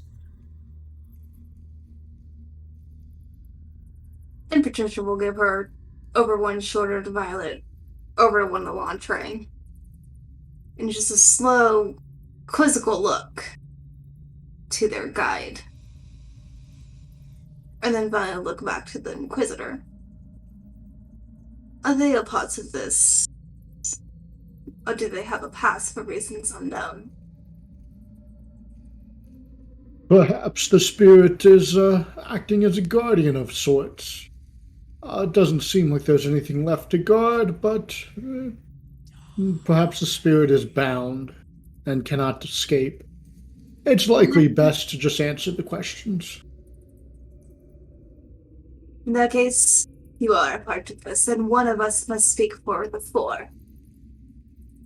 We must decide this before we begin our initial deliberation. There will be 3 of them, after all. It'll be easier if we decide on the speaker before that first one begins.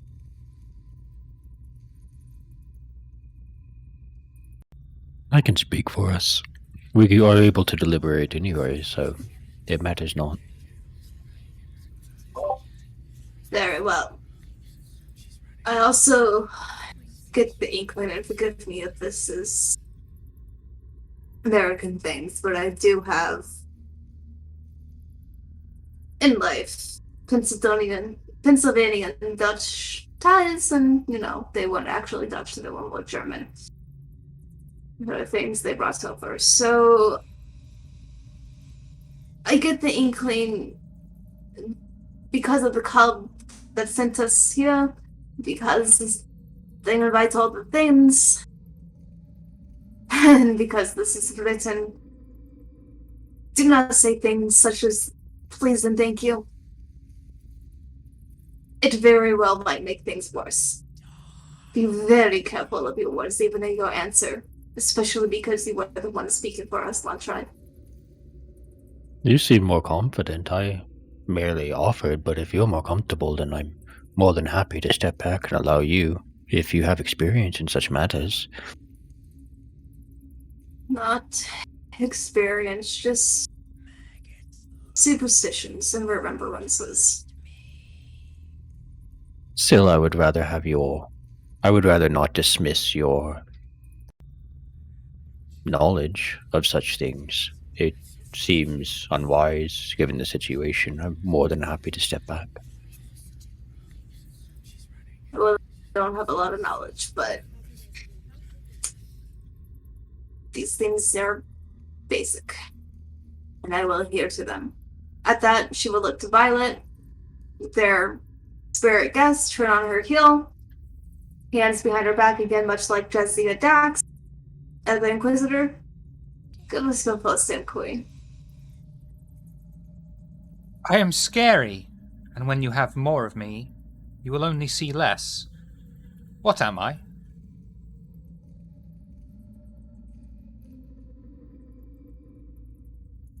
She'll turn boy. back to him, at the waist. First thing that comes to mind is shadow. What think ye, y'all? It's I am scary, and when you have more of me, you see less. Yes.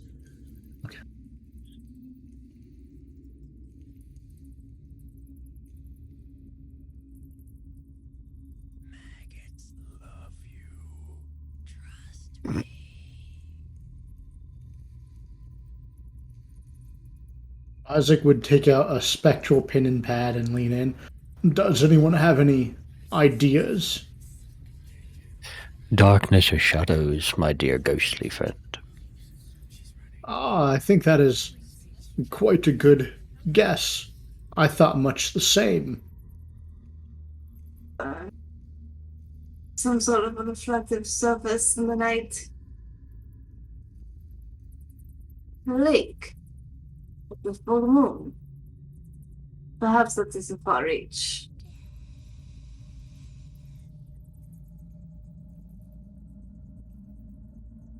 I'm not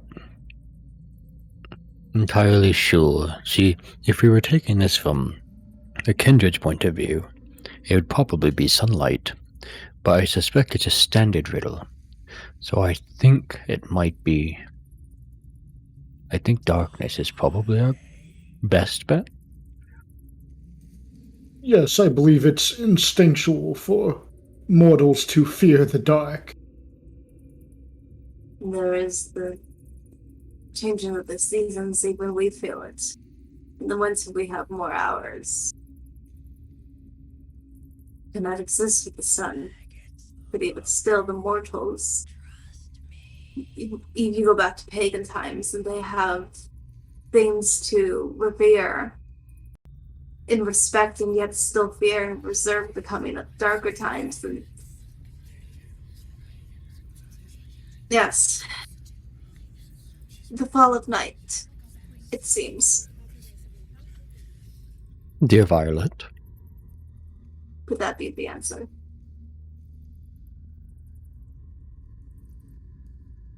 Darkness sounds correct to me.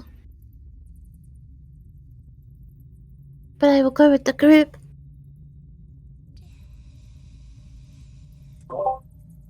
Darkness does seem to be the general consensus. alright, let's take the gamble. Trisha turns, so she's facing that, still like very ahead of the group. The answer we get would be darkness. Ghost smiles at you and then says, "This place has hardly any lights, but a lot of creaking floors. There are all kinds of strange noises, and some random slamming doors. What is this place?" One more time, please. This Can I place hear has that one more hardly... time? Anyone else want to ask to Sorry. hear it one more time? My bad. Oh, we lost our girl. Hopefully she'll return. Violet, Violet, yeah, there we go. come back.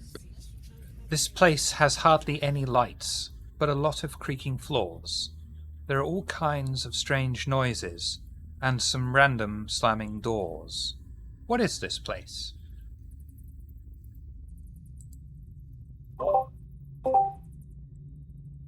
Welcome back. Welcome. This one is perplexing, and in between comes to mind.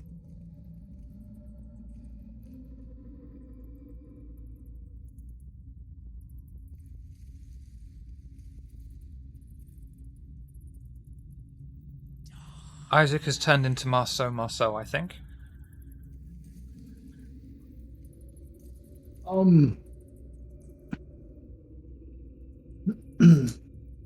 This place has hardly any lights, but a lot of creaking floors. There are all kinds of strange noises and slamming doors. Violet, do you have any idea what this is referring to?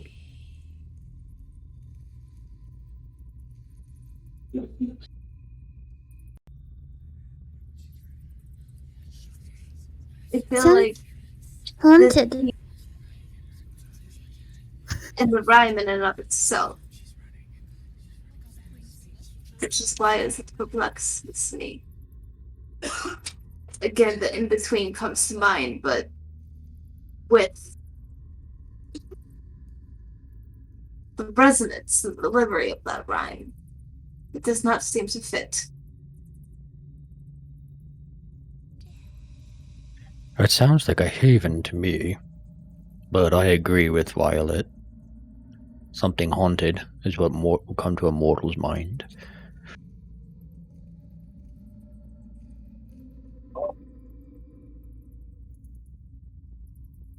A haunted home, then. I feel if we were to say house, it might interpret that as those funny little things you see around All Hallows Eve.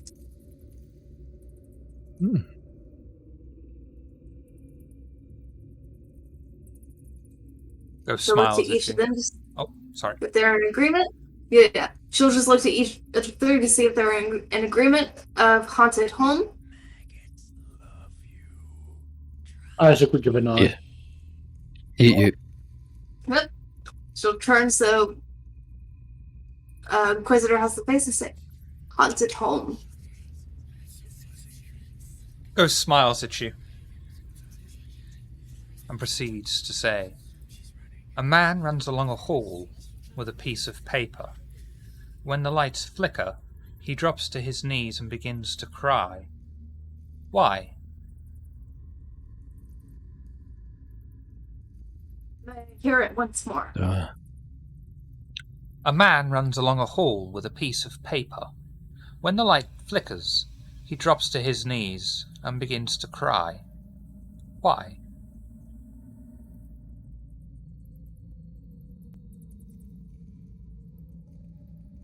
Yeah, Patricia gives her elegant, stern little turn, so the back is directly to the Inquisitor, with her still in front of it.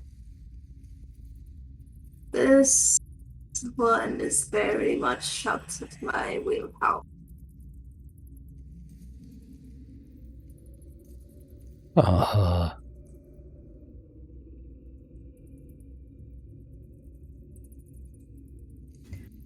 Storyteller, can I roll to see if Violet can think of anything? If you turn your Smarter than cam I on, am. if you turn your cam on, yes. Is it on? No. Goodness. No. I No. beg your pardon.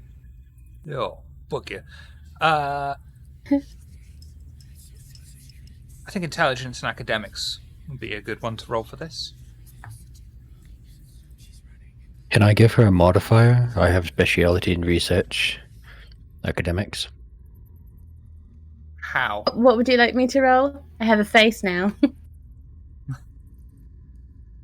Intelligence and academics, please. Have the Alright. random +1 modifier You always from see Montreal. your faces gorgeous.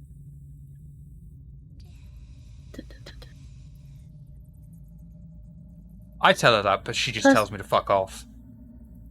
Rightly so. Will of power, that's all I gotta say to you. Little power. Okay.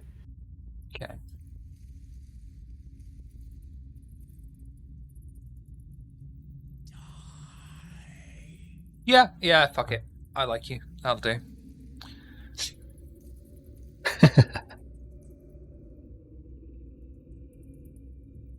I can't think of an in-game way to say it, so I would just tell you the answer that he's running to deliver a pardon, and the flickering lights indicate a convict to be pardoned has just been electrocuted. I never would have figured that one I would have out. never guessed that. Yeah, that one's like way out of my... Okay. All my brain was saying was really bad paper cut. He's like, oh, I was thinking that he lost sight of the paper he was following. I'm a pagan witch. I was thinking some ritualistic psychic shit. But that's not in character. I just looked it up but on yeah, the internet.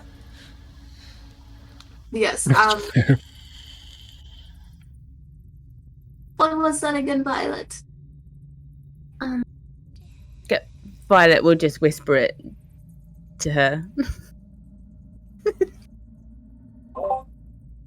Yeah, my volume actually cut out a little bit on what the storyteller says, so pretty sure we'll just try to face for the third time as usual and reiterate that.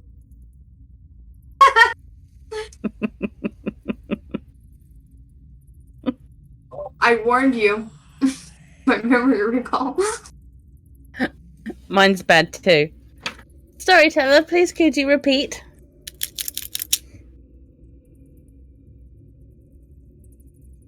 Surrounded by these beautiful people, and I'm the one with the brains. No. I'm the one with the brains. Still got to scroll up because I've forgotten to. Ah, I mean, I can say it for you if you like. He's running. Alama was. Oh, motherfucker. He's running to deliver a pardon, and the flickering lights indicate the convict to be pardoned has just been electrocuted.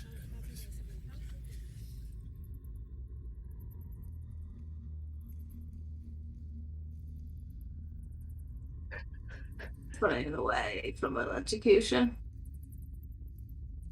I feel like that's the on par summary for Patricia. I suppose that would make it a posthumous pardon. A lawmulish postulous pardon by way of electrocution.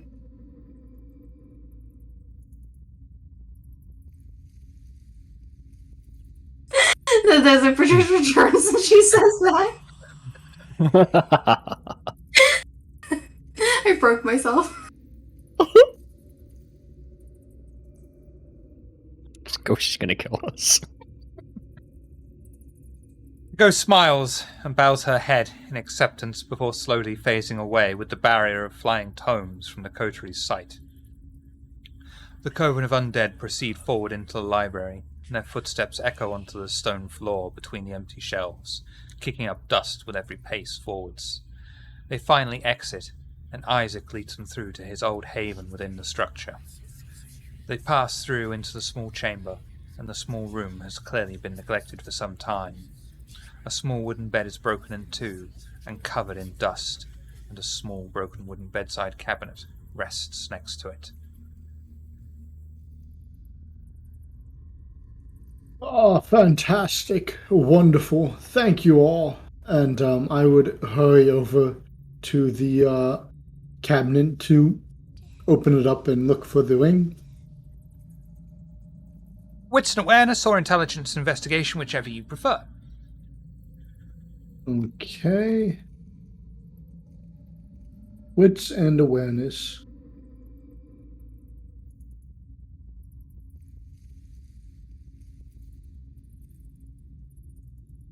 Can I do a willpower reroll? Absolutely. Because that is a bad roll for all those dice. it really is. What? It's a slight improvement. You find a silver chain necklace with a bull's head upon it, and a dark wooden cane that seems to have absorbed a large amount of damp.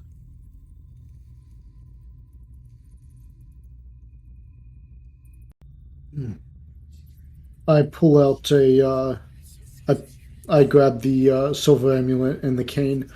Oh, would you look at this? If I didn't know any better, I would say this might be a Mithraean amulet. Have any of you seen anything like this? Would our characters have seen that, dear storyteller? I doubt mine would. I do have research and academics, but I don't know if that would matter.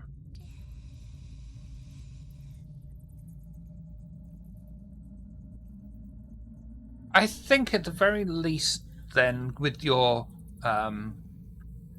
distribution Lontre, you will be aware of the cult of Mithras, even if you haven't seen any specific artifacts.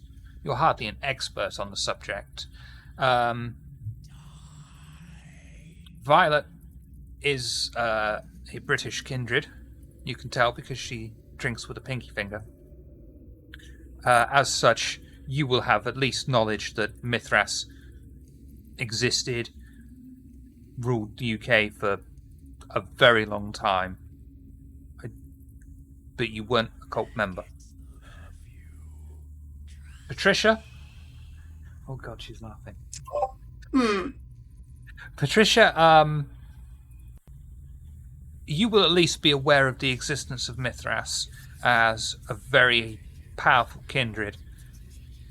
Fate unknown. Clan, one of the reasons she came here.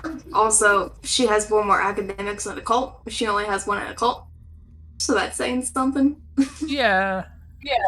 I mean, again, just it'd be more awareness of the existence of him, some limited knowledge of the mythos around him. The only person who's likely to have intimate knowledge of Mithras and the cult of Mithras is your ghost.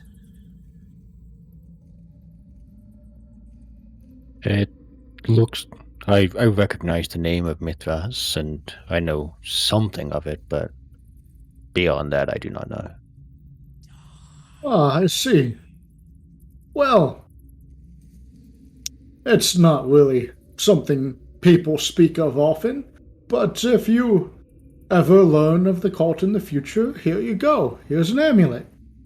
And Isaac would he'd hand the Mithraean amulet over to the Ventro. And then the other object was the cane. Mm-hmm. I wouldn't recognize it or anything, would I? It's your cane from Unlife. Oh, yeah, okay. Apparently I did more research on his character than he did. Well, yeah, I had a Mithraean amulet and a cane. Ah, well, this cane, I suppose, I won't be needing this anymore, really. Would anyone care for a quite fancy cane? I think it's have a quite good moist looking. cane. Oh, how dare you.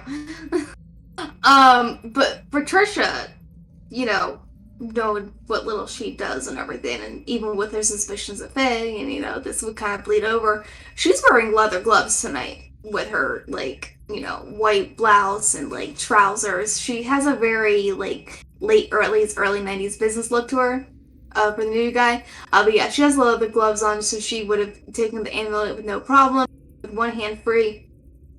She just kind of smirks, thinks a little bit about a few things.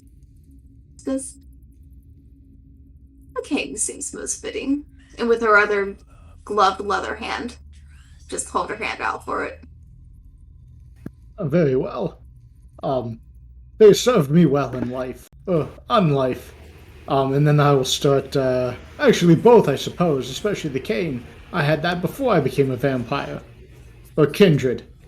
I will start rummaging through and looking for that wedding ring. Wits and awareness, Can I help please. him look? Yes, you can. Anyone else? I'll help too. Yes, please. I don't have any investigation, so I guess I wouldn't really help. More Patricia, before putting the amulet in her, large sort of clutch meets briefcase looking thing that she has, from the era, before putting that amulet in there, she'd be looking at it with her specialized, as well as the cane, but she definitely want to tuck the amulet away for now. She doesn't want to wear it right now. She feels protected by the leather gloves, protected, cane, where the fuck are you gonna tuck a cane? She already has a lot of gloves on, she can keep the cane out, but she's not donning the amulet just yet, but she's gonna investigate it before put it in her briefcase clutch thing. As a Bahari, are you allowed to take the cane? This individual character is not a Bahari. Astrid is a Bahari.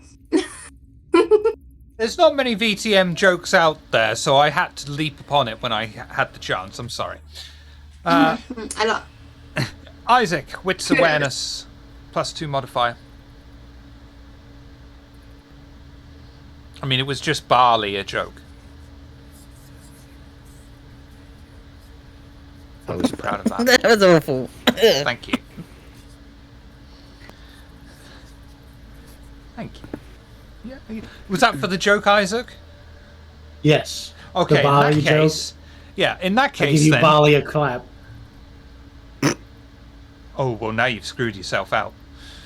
You find an extremely old-fashioned medical bag with a thin layer of mould growing upon it. Inside are small rolls of bandages, a portable blood bag, chloroform, and a small collection of anesthetics, all showing mould growing upon them.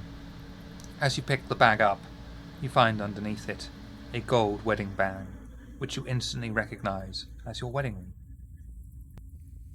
Ah, marvelous. Fantastic. I would take the wedding band and I would put it on my ring finger. Ah, now I can finally go to my wife and prove to her that I never lost it. It's mine again. And I'll pick up the medical bag, and here is my medical kit. It's fantastic. Do any of you have any medicinal knowledge? Lady Violet, Landry, either one of you? I can't say that I do. With what medicinal knowledge I do know, it does not apply to here. I am from a desert climate. Well, I suppose, I look around and I just take my medical bag, and here I think these implements will prove useful, and I'll just give it to, Violet. I have no idea if she'll use them.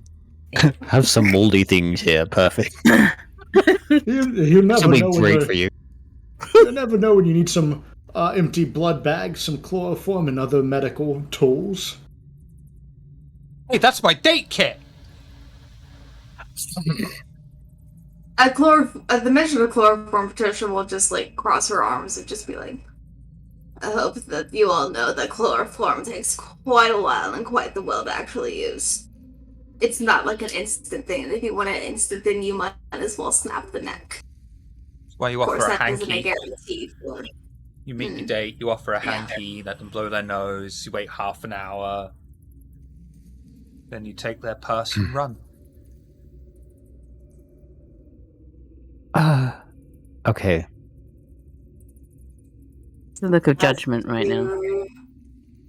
Yeah, seeing that look of judgment, Patricia's crossed arms go on her hips, and she's just like, I had to endure quite the way of surviving under the Eagle Prince of Tucson. The thing about him is that once he did whatever he did to remove my sire from his princedom and gain it, not only did he deem the Chowder of the previous prince, but all Ventru, within the city and around it, of which was his domain, but they were only allowed to feed upon the sleeping. So forgive me for being familiar with chloroform. Most interesting. That was my preference as well, feeding upon the sleeping. It wasn't preferred, but I couldn't leave until recently, and especially with my clan, we have to endure our individual palates. We essentially had to further create what our herd was. It's already difficult enough for us, and Leto of Clan Gangrel made it worse for us there. Again, forgive me for being familiar with sedatives. I see, that's quite the experience. my clan, we had a painful bite, so I usually fed from blood bags, the recently deceased or comatose individuals, or individuals unconscious and unable to wake up. Lest there be screaming due to the pain, you see.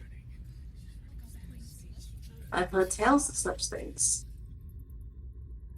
Oh, well, very well. I received my ring, and he'll show his hand.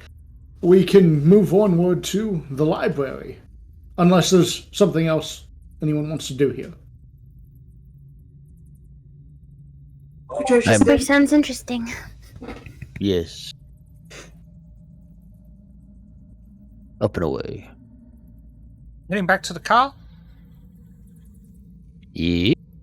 you make your way through the caverns and maze-like labyrinth, finding temperatures dropping and rising back randomly. Eventually, without incident, you make your way back to the car, each head in, and Isaac guides you a very short journey around the corner towards the remains of the Tremere Chantry. Which is...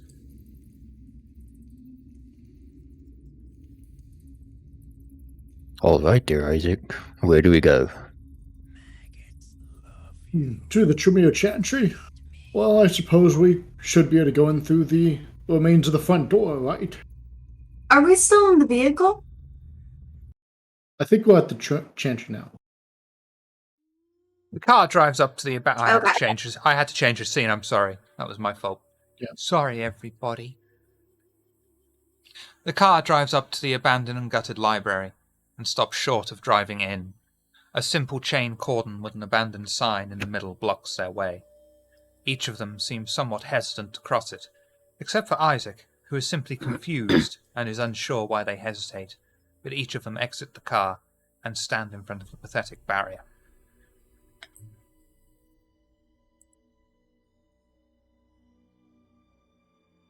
Excellent. So at that door and barrier point, Patricia's gonna put her hand, right at the frame of the door, steel and herself. It's Premonition. you're in a driveway, and the gateway is across the drive, so you're not into the building proper yet, or the car park. You're literally just on the outside. Sorry. Okay, so we're just about to get out of the car then, correct? Yeah. Okay, excellent. So still seated, I would like to activate Premonition. Going into, areas unknown, everything like that, everything involved. This very much seems like a Premonition moment. Let's see. Aspects. Premonition. Salt, now she's at hunger 3, so let's just... no blood search this time.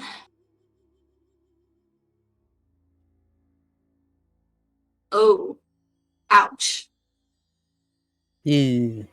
Can't get rid of the Remind messy. me.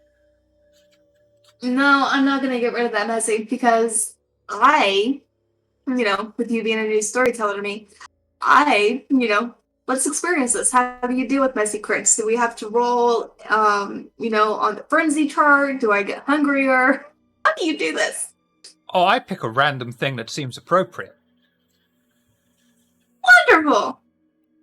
Sometimes I'll increase your hunger, sometimes I'll give you a compulsion, sometimes I'll give you a clan compulsion, sometimes it'll be frenzy if it's appropriate. But this time... Okay. You will the vitae to your eyes and mind, attempting to see the future and what might happen.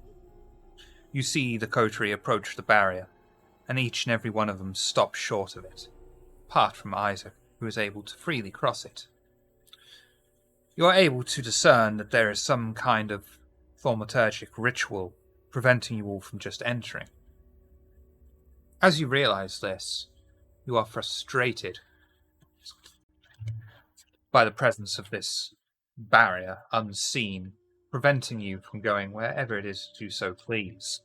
The beast inside of you screams in your mind.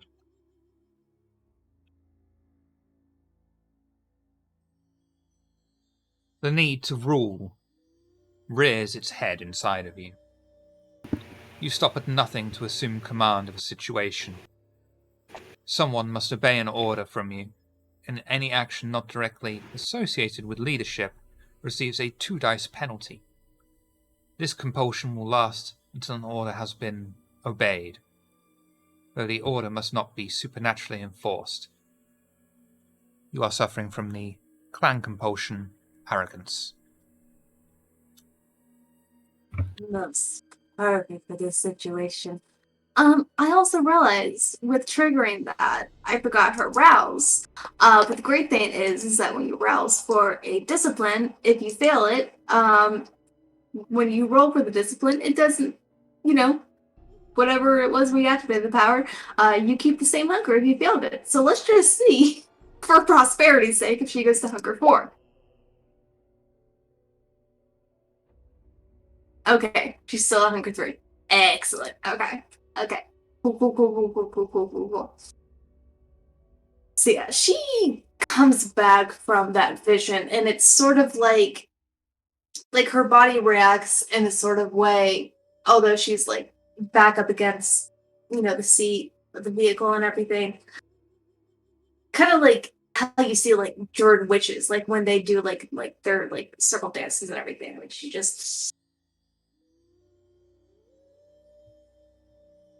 takes a moment to register what she saw, and in the same instance realizes that the beast has come out to play. So she pops her neck, crosses her legs, just looks at the group. I'd say we divvy things up. Miss Violet, your productivities, the tools I gave you. You go to the back. Lingerie and our guests here. They take things to the front. I will sit back and act as I see.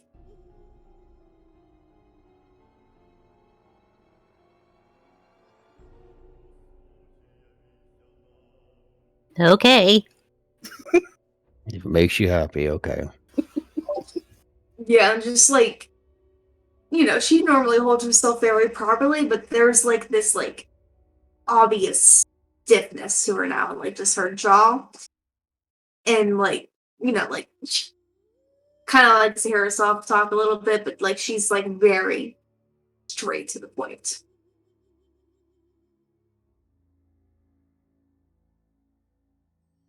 Laundry will just sigh, if in true. Alright, let's do it. Violet scampers off to the back.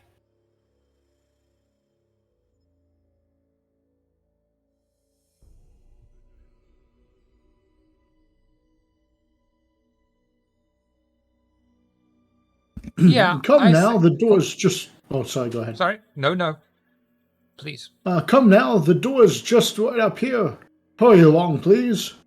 We have a book to get.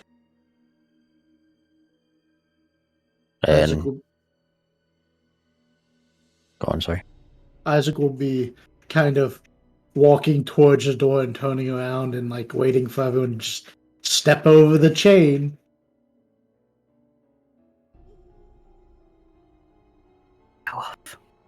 Can I roll to see if I can see the ward or whatnot? Do you have Sense the Unseen? I do have Sense the Unseen. Throw Sense the Unseen.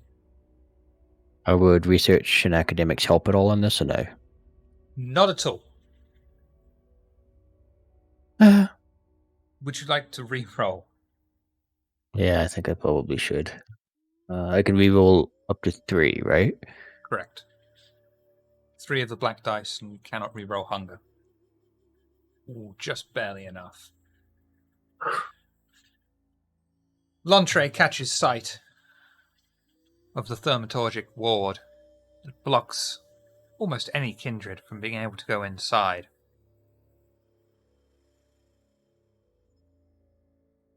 However, Lontre, being the confident Tremere that he is, decides to test out exactly how specific the spell is, and finds that he is able to walk straight across the ward without hindrance. How convenient. Alright, Isaac, I think we can go on, and I'm just like staring there at Patricia. Why don't you come, Patricia?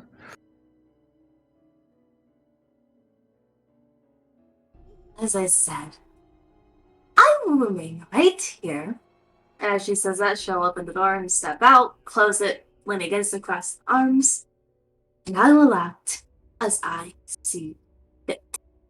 I was assigned to this coterie for a reason, was I not?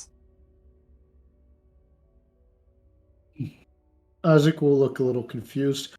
Very well, if you want to watch our backs, so to say, that's your prerogative.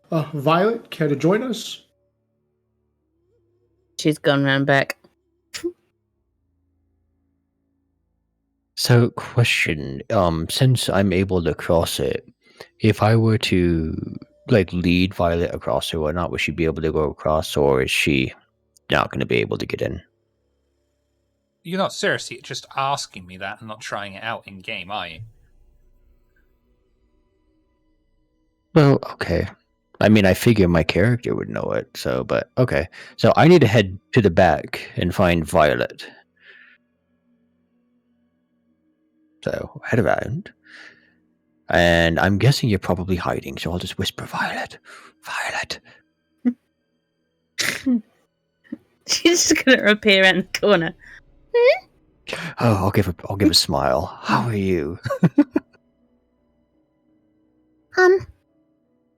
I'm just looking around. Doing as I'm told. Yeah, she seems to be in a bit in a mood. You're fine. Anyway, this place is warded. I'm able to cross, but I'm suspecting you're having trouble getting in, aren't you?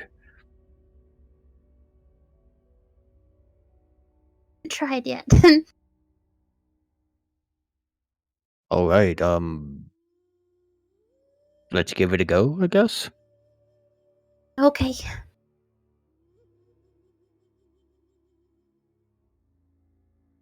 She will follow you. Okay, I'm going to take hold of Violet's arm, and I'm going to try to walk her across. Violet, composure and resolve, please.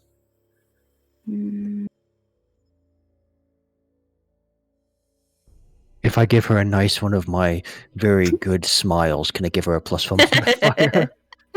No, but you do give her a -2 modifier for creeping her out. She's not creeped out. She encouraged it. Never trust a Tremere with a smile. Actually, scrub that. Never trust a Tremere. That's fair. Never trust a kindred. Would you like to stick with that, or would you like to reroll? I'm gonna stick with it. Would you like success at cost?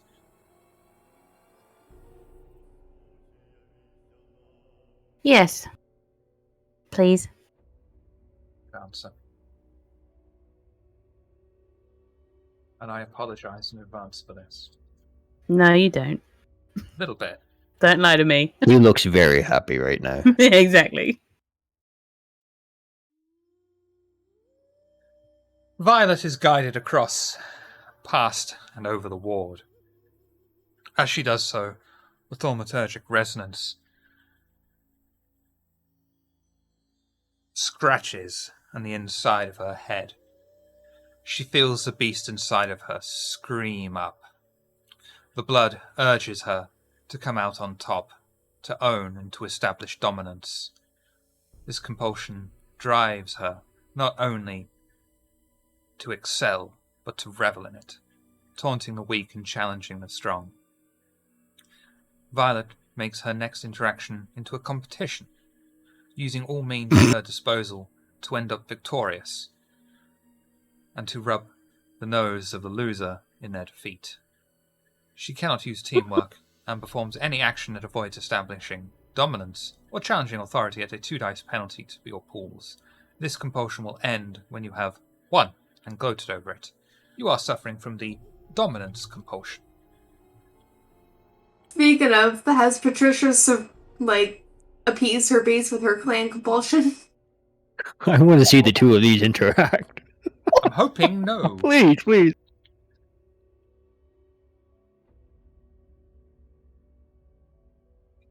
So, Almost. I think you need to have it confirmed that they have obeyed your orders. Ugh. Just one And argument, didn't you? Little bit. Hmm. Little bit. Mm-hmm. This is what you get for going 3 sessions without any clan compulsions whatsoever.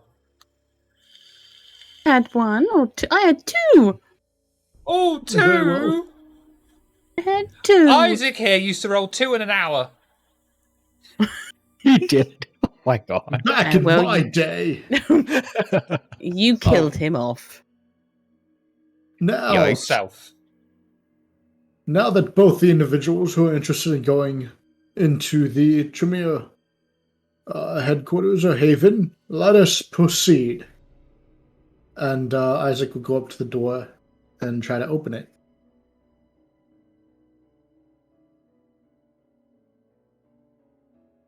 I just kind of wait to see if it opens.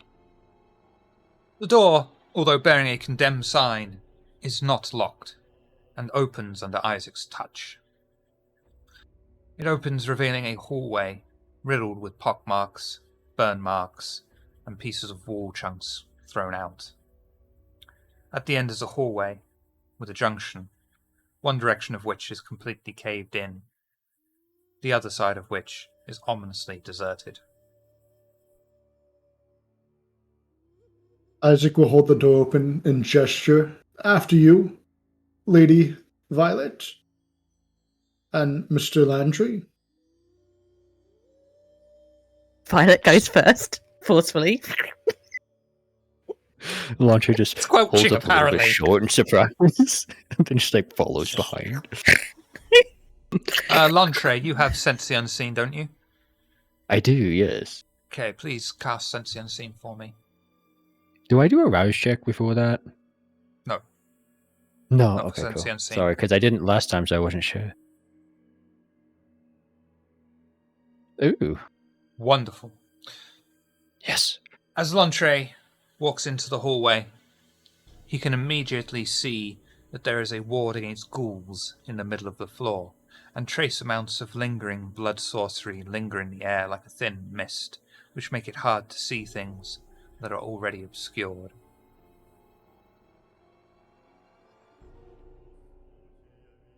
Before I close the door, I would yell out to Patricia, "Are you quite sure you want to just stay there and not come in?" I'll just pipe in. We came in like you told us to. I will not be here for the entire time. Don't worry about me. I will find you at the appropriate time. Very well. To each their own, and Isaac will close the door. On the door closing, the beast inside of Patricia's skull begins to calm itself and relax. Patricia gains all sense of her own normal self, and you may also have a willpower point. I haven't spent any willpower this session, so do I get like a freebie one? I don't think so. Can't kill Storyteller. the max. Cool, cool, cool, cool. That'll teach you to do a Yes. good compulsion playthrough. Excellent. So yeah, I'll say just for about like a good 5 minutes, she'll, enjoy it, like come down, like kind of like put herself right again, and then kind of let's see what's her, yeah, like a side entrance sort of thing. Go to one of the side windows of the house and Dex or Strength and Larceny to get in and meet up with them. Dex and Larceny, please. Because she's a hunger 3. I can offer you success at cost if you like. Let's see how this goes. Do I have Dex and Larceny set? Let's see. I should. I don't. Okay, that's weird. Okay.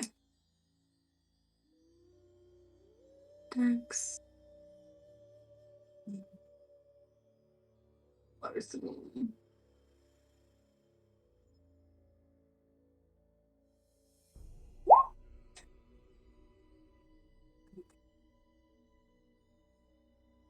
Would you like success at cost?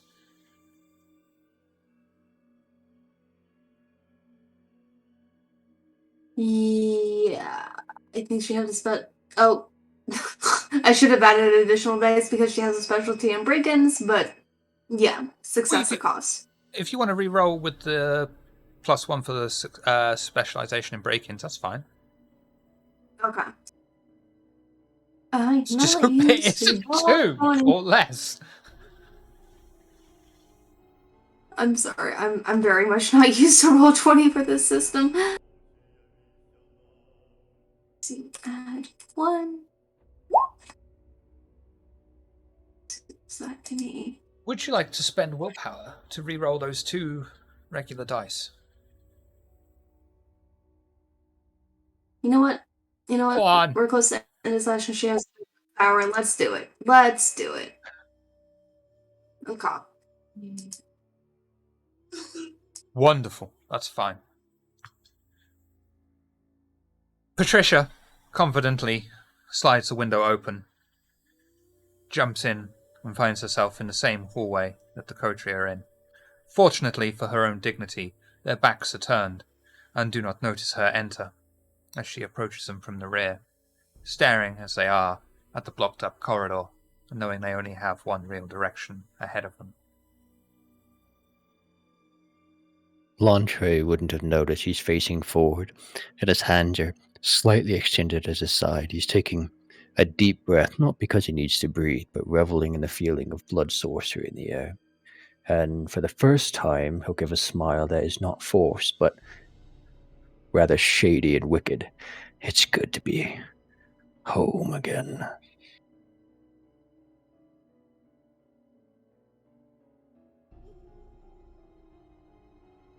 Shall we proceed on? You should take this as your own.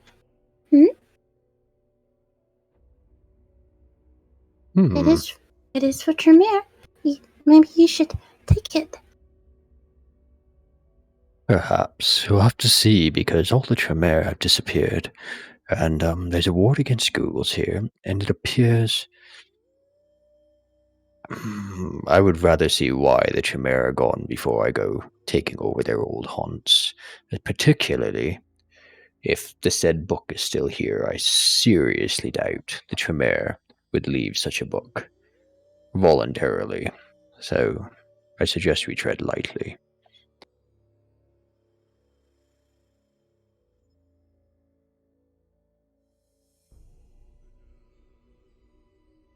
And I guess we'll just go down the hallway that's open, or... Is there any kind of corner where Violet can go to go unseen passage so she can sneak about? I would say even if there wasn't a corner, you would be stealthy enough to either hang back so no one can look at you while you're doing this, and yes, that's not going to be an issue if you wish to cast Unseen Passage. Yes. Yes, I do. And that is a rouse check. Yes. That's fine. Boop. Gain hunger. So you want to split away from the group and touch all the things. And then look at all this stuff and try and get the book before they do. Alright, we'll come back to you then. Okay. The corridor stretching ahead has various scratch marks running along the wall and more burn marks. A set of double doors are halfway down the corridor. One of them is slightly hanging off its hinges, and a single door is on the opposite side of the wall.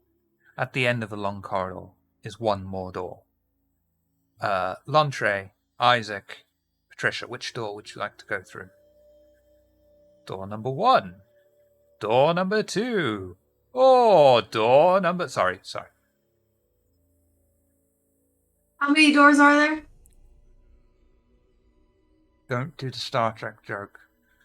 There are 3 doors.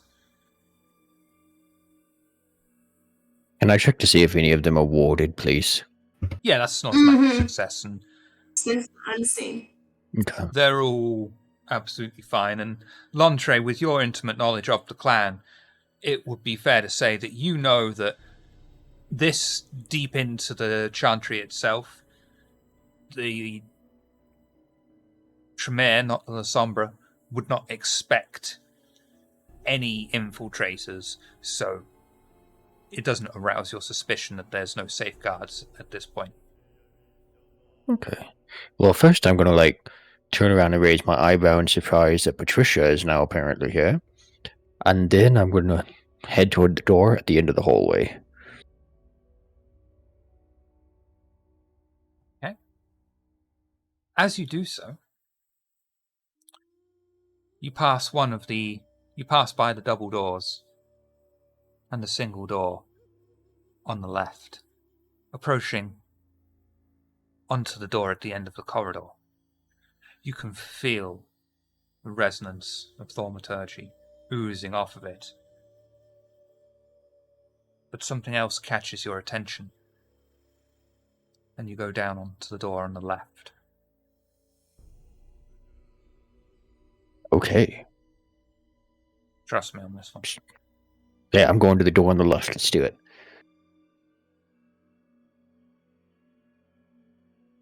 Yeah, Patricia, especially being her clan and the odd way that she got to learn aspects, she'd follow Lantre's lead. The simple wooden door bears a nameplate and is scorched and partially torn off. The letters M, A, N, L, and S are visible. The door is stiff to open, and loudly creaks open, revealing the living quarters of some unknown Tremere mage. The windowless room has a large 4-poster bed with its own curtains surrounding it. The remains of a study desk have been smashed into pieces, and small pieces of burned paper are settled in, with large wooden splinters and other desk remains. The wood bears similar burnt scars along its walls, but seems to have fewer of them. Those who have Sense the Unseen, cast Sense the Unseen, please. Wrong button, sorry.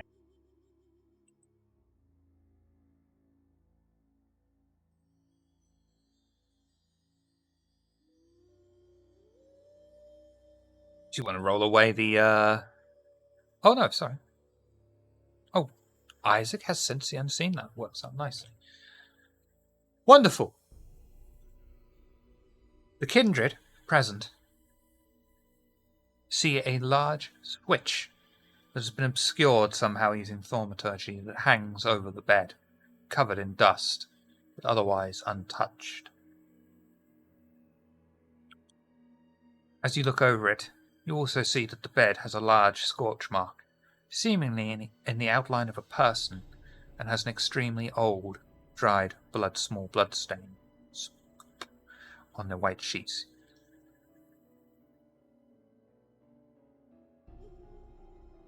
What happened here?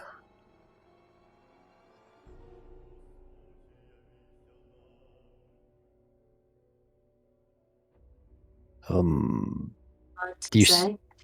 You said there's a switch above the bed, right? Mm-hmm. I have many questions. It appears to be a scorched outline of a body on the bed. Isaac, have you been here before? You said you've been to the Haven. Is any of this familiar? Yes, I have been to the Tremere Haven quite a few times. Although, I'm stayed in the lobby most of the times. I believe I may have met with a more senior member of Clan Tremere one time. But generally, I waited in the lobby while Dr. Boyer went and spoke to his clan members. Very well. And where was the lobby from here? The lobby was where we came in at through the front door. Oh, I see. Okay, I was just wondering if you waited where the double doors were or whatnot, if you knew what that was. Dr. Boyer often went through the double doors. I wonder if we should look there. The Well- clan Tremere never really were fond of letting non-Tremere wander around their havens. Oh, of course not. Of course not. Well, there's a switch here. And Landre just gonna like reach over and flip it or whatnot. You flip the switch, and a man wearing a dirtied green suit materializes out of thin air and drops onto the bed with a look of disbelief and almost fear upon his face. The dishevelled pale man, looks up at the gathered coterie. Isaac, hopefully, recognizes Mark Nelson. Meanwhile, the obscured, obfuscated, unseen, slightly invisible Violet, what are you doing? What door did they go into again? Sorry. They went into the single door on the left. There's the double doors on the right and door at the end of the corridor remaining. I'm gonna go to the door at the end of the corridor and have a listen.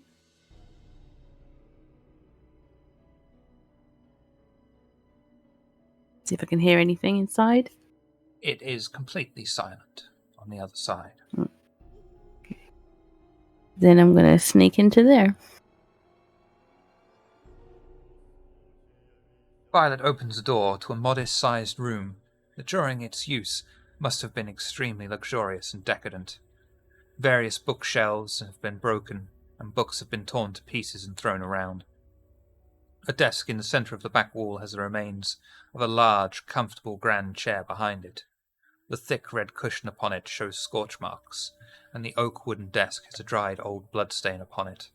A grandfather clock with a smashed front door rests in the corner, with the pendulum bent in two on the floor among the pieces of broken glass.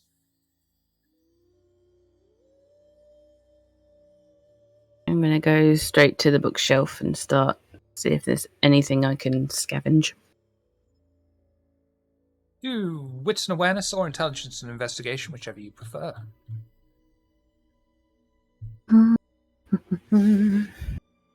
What do I prefer?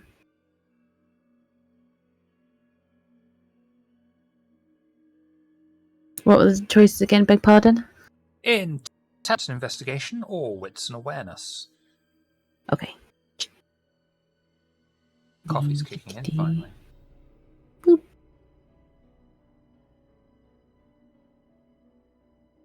Oh, dang it. I think I'd give you something for 2. Okay. Among the papers are the remains of a ritual. Actually, no, I'm going to give you something else. No, we'll go with that. Although not complete, with enough knowledge in the field, someone could piece together enough to ascertain how to perform this ritual and what it does. Though to Violet, it's completely indiscernible. I still pocket it.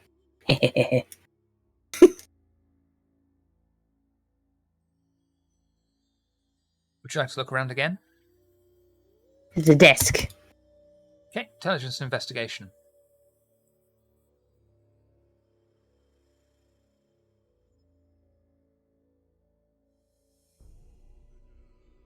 Wonderful. As you look around the desk, you find, underneath it, as if thrown around, a large funeral urn. Embedded on the body is the head of a bull.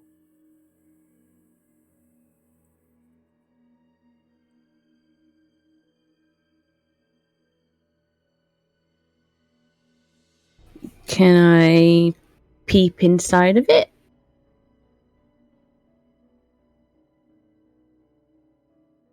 You can. Please? You can. Free, and you'll just find ashes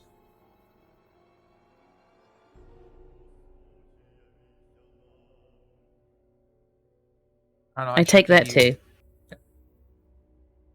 Big pockets. Yes. And Or I she'll shall give just you one. clutch it. I want so badly to make a Talia reference right here from Mass Effect. Corians have big pockets. I shall give you one more opportunity to search if you so wish. Yes, please.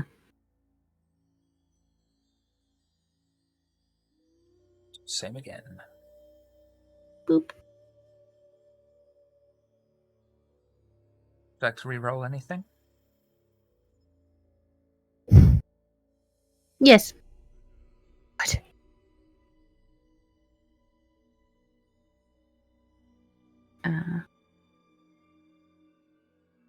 Two. Boop. Pew. Perfect.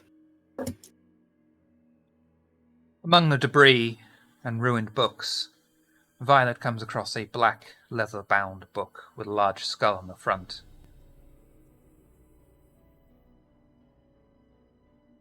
She is unaware of what the book is, but the fact that it is unharmed means it must be important. Pockets it. You take all the things. Isaac, Patricia, Lantre.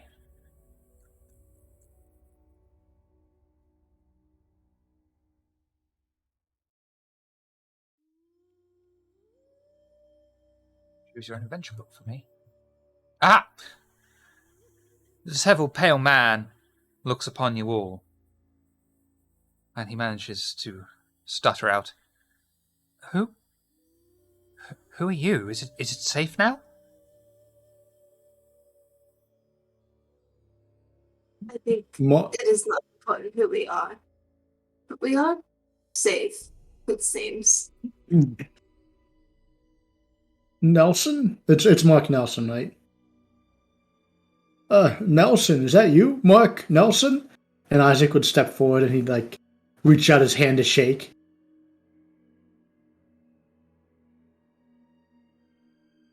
You're Dr. Boyer's friend, aren't you? Isaac? Or are you Yes. Silas? I get the two of you No. confused because you were very similar. Isaac? Yes, Isaac. Isaac. Yes, I came here often with Dr. Boyer when you had meetings and such. Yes, I just about remember you. You look a bit different. Yes, I've regrettably lost my corporeal form, so I'm just, in a spectral form, so to say. A minor inconvenience. With time, I'm sure I can cross that bridge again back to the Skinlands. That's definitely you, Isaac. Who are these two? I'm not familiar. Well, this is Landry, and this is Patricia. There's some kindred that I'm assisting. They needed to come. We were looking around, and well, the Tremere, they've disappeared. I'm quite shocked to find you. It was decided to enact a self-defense plan, and looking around, think it was a particularly good idea. I was slightly late, however, and wasn't able to go with the rest of the house. I mean, you're... How can I say this sensitively? You're not part of the Jihad anymore, but I'm unfamiliar with these two, so I don't know how much I can say.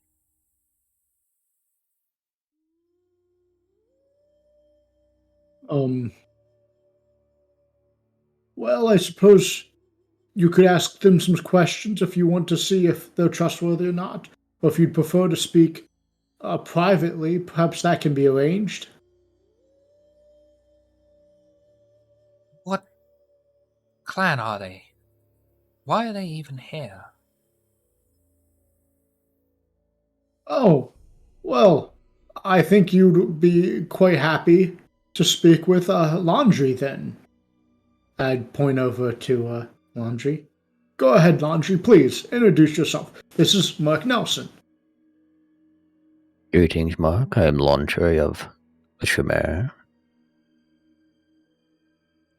What happened What here? What house are you of? You're not of Absissimus, are you? Yeah, I don't know, Shiv. Do I know the answer No, to you're that not question? Absissimus. I am not Obsessimus, no.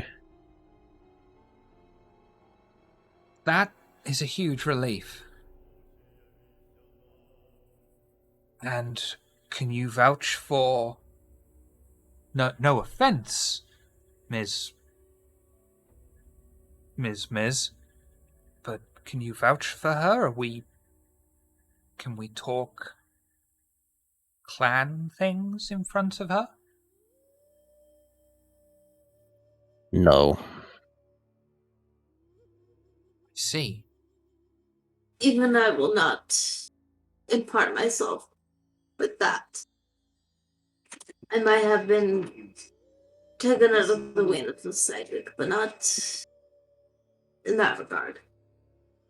I give respect for it is due, especially when it comes between clans. So, no, I will not impede myself upon this individual business. Laundry will turn and give a genuine bow toward Patricia. Thank you. She'll give her signature singular nod.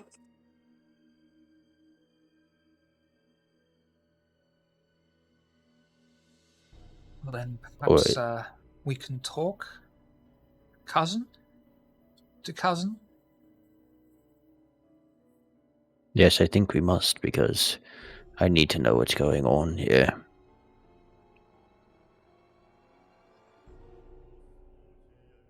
The Tremere cast a very special ritual to escape an Absissimus attack.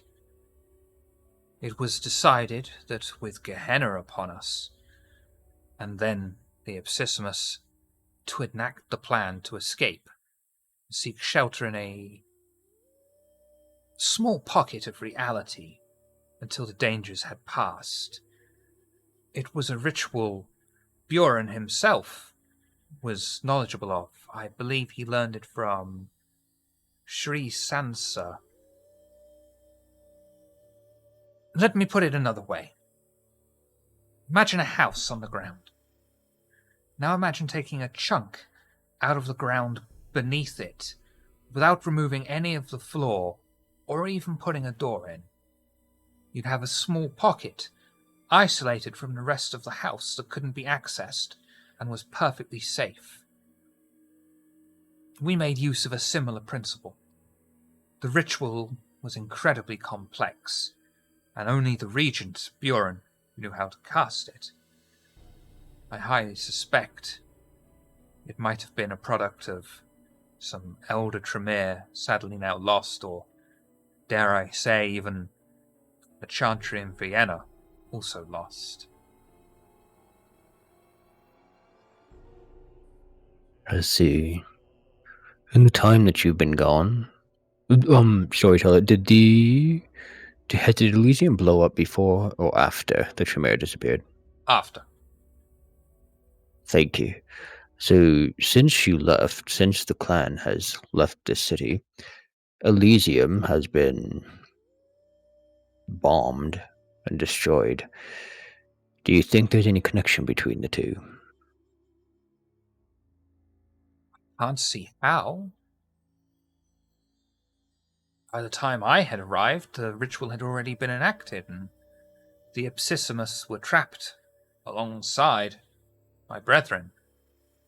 I was fortunately able to gather enough of the residual to put myself through as well, but I didn't end up in the same place as them. Let me get this straight. The attackers, the Assassimists, are trapped in the same place as the rest of the Tremere? What kind of escape plan is this? It wasn't accounted for that the Absissimus would be present during the ritual, and those who practiced thaumaturgy were indiscriminately forced into the pocket. Of course, it's only a theory of mine that they're all in the same place, because I was in a different place, although it was connected to the same place. It's very difficult to explain, but I'm sure as a fellow blood sorcerer, you can understand the concept, can't you? Indeed, of course. What I also need to know is how to get them back.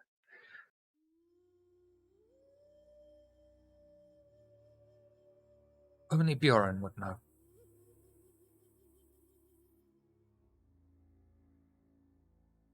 That's most unfortunate. How did we get you back? What happened? Is it because you came at the end and so you had to set up your own? How did you know this? How did you know how to Well, do this? You see, Bjorn used to smile a lot, and there's this old phrase, never trust a Tremere that smiles. So I'm going to get a smile right now. I had my own emergency plan to get back. If I couldn't get back after a certain amount of time, a ghoul of mine would come and, I assume, do the same thing that you did and hit the switch. Seems like you weren't the only one who thought that. Because this whole place has been warded against ghouls. That explains why I was there for so long.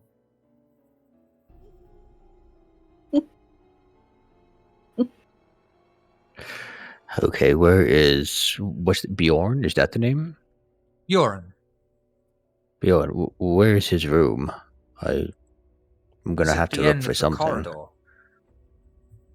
Into the corridor. I'm also looking for. And now forgive me. Is it the book of transcribe the book of Nod, or is it a notebook on notes about the book of Nod that we're looking The for? Book of Nod. Okay, I'm also looking for the book of Nod. I do not want that falling into anyone else's hands. Well, I know that Bjorn had his own copy. You think he would have taken this with him? I don't see why. He's read it plenty of times before. Alright, well I guess we're going to the end of the hallway. I would ask that you come with us, because something obviously is happening in the city. Elysium is its own problem, but I'm interested in my clansmen right now.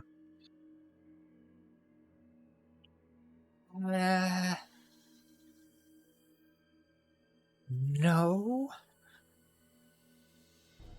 I mean, first of all, you have a spirit of an old friend with you who I know is very capable.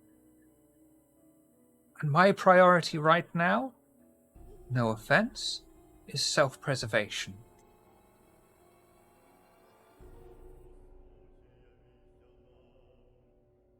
The Tremere are all gone from the city, and they have yet to come back. I'm the only one here. Are you sure it's not in the interest of self-preservation to work with me? It's definitely self-preservation because, I mean, this way, I'm the only Tremere in the city that's of the locals, of course. You realize what this means. Spell it out for me. I can become the Primogen now. You really think that? What choice is left?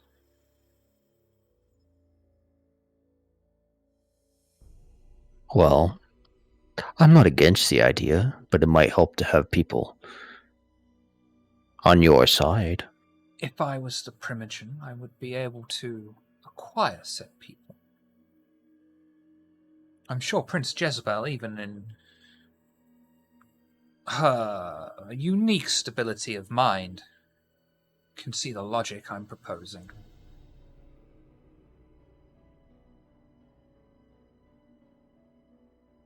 I've been hearing a lot lately. Never trust a smiling Tremere. I trust you even less. Rightly Why don't so. you come with me down to this room? I don't ask you to come in. But I am here with other clans, and we're the only Tremere here. And the only in the city. Are you going to turn your back upon help when I ask for it? What's in it for me? You don't know who I am, do you? No. Do I care? Should I care?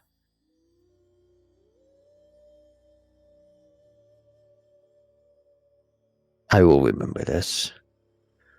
But I think it's important for us to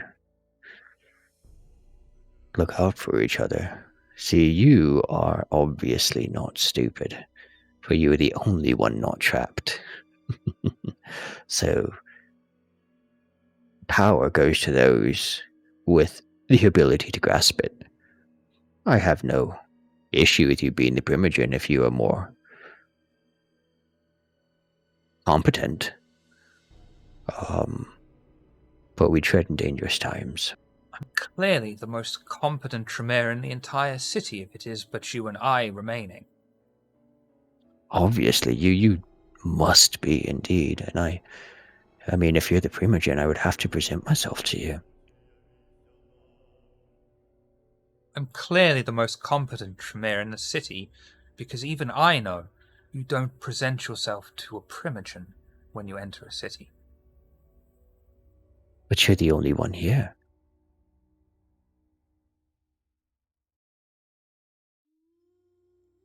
You need to revise the traditions, young man. I'm not interested in changing any traditions. Traditions are the foundation upon which we are built. Then surely you would know you'd present yourself to the prince and not a Primogen. Well, of course, I've already spoken with the prince. I can only assume that you're attempting to use your words to trick me into some kind of trap. Why would I ever do that? Never trust a smiling Tremere. Am I smiling? You have been, and you've already tried to manipulate me for your own gain. Have I been the one trying to manipulate? I have a clan to rebuild. Very Circle well, is let's leave it broken. at this. Yes. Let me ask you a question. Are you interested in the other Tremere returning? I would be interested in making new Tremere. Stronger Tremere. Ones that don't have to worry about Ipsissimus.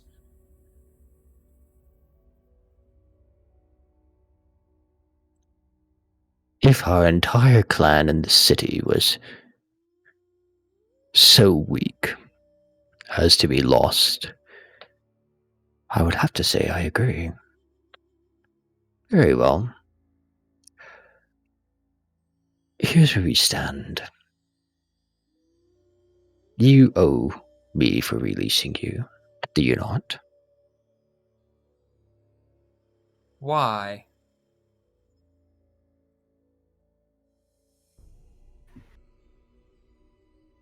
Would you rather have remained trapped?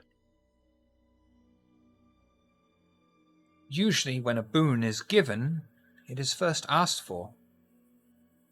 I don't recall asking you for a single thing.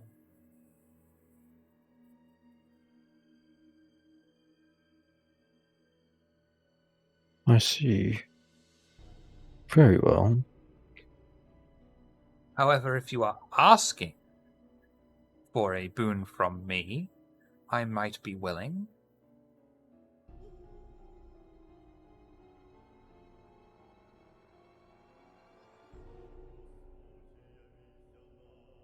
Very well, Primogen. I would ask this of you.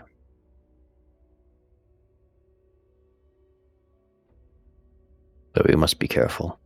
For while you have been gone, I've seen the climate here. None will be happy that you have returned. It was horrible enough that I've become, and I'm not even from here. You must tread carefully.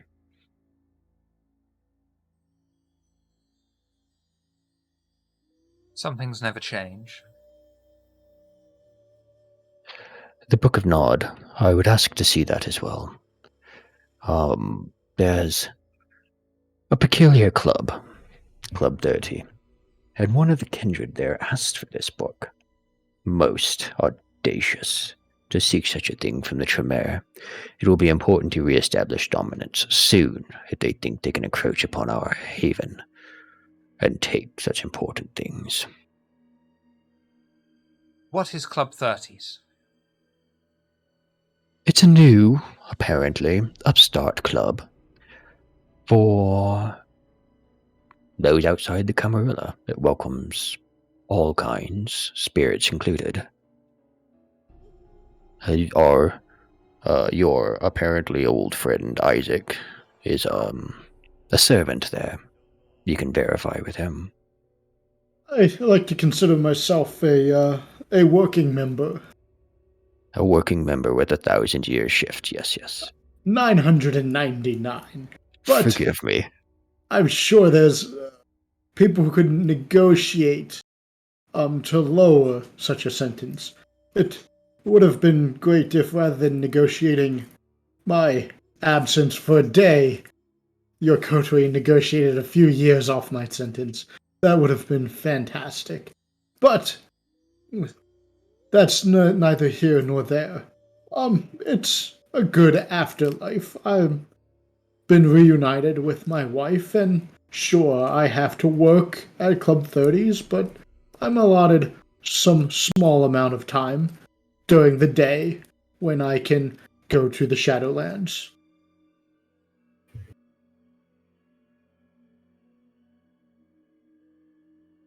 When the kindred don't need my presence. Clan Hakata has only gained in power. I feel it would be wise for Clan Tremere to work with Hakata rather than try to plot against them.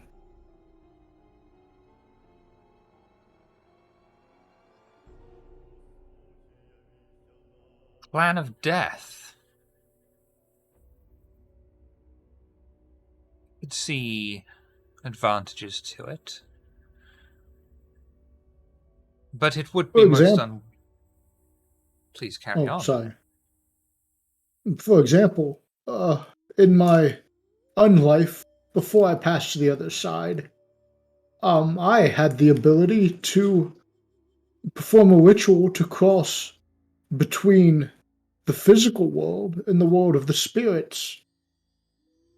Perhaps if Clan Tremere knew of such rituals, you could have established a mirror of this location in the Shadowlands and came and gone as you pleased.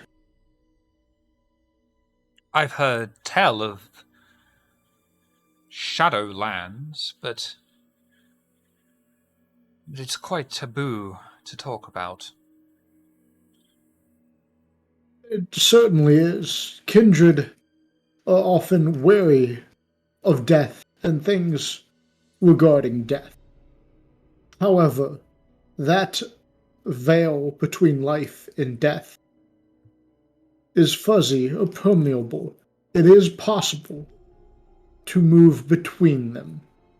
And kindreds, although dead, have soul.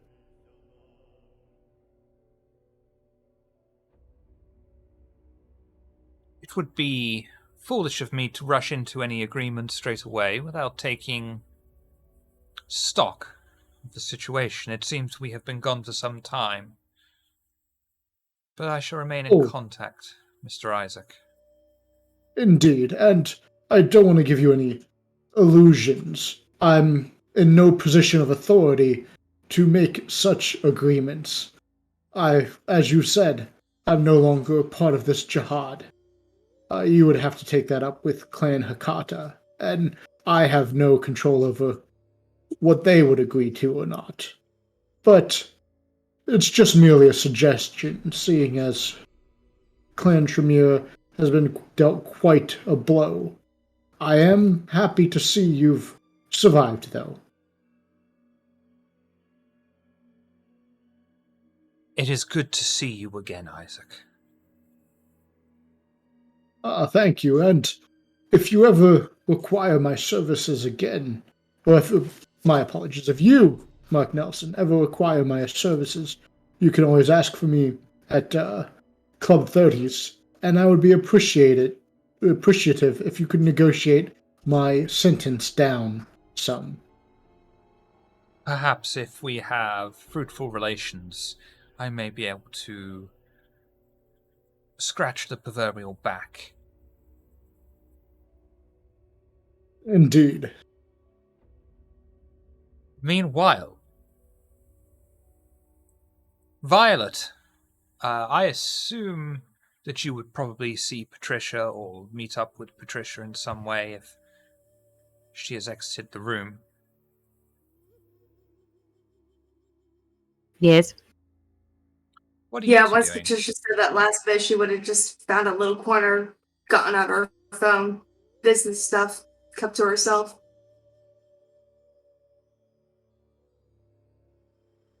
Playing Snake.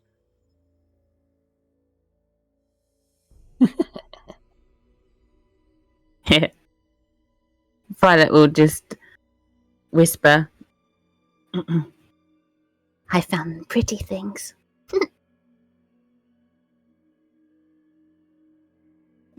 Pretty in what sense?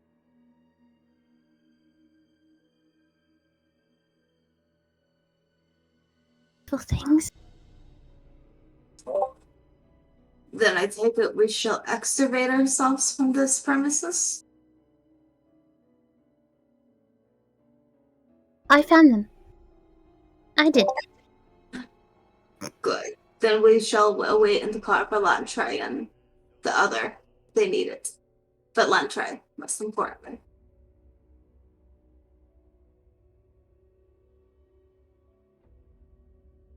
So I guess I basically just like finish up conversation with Mark, I guess. So give a slight bow and turn to go. And as I'm going, I do hope we can make profitable use of our situation.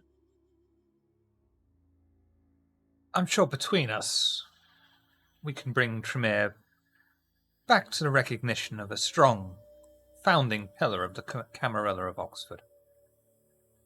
I've grown tired of the arrogance of the Banu in this city.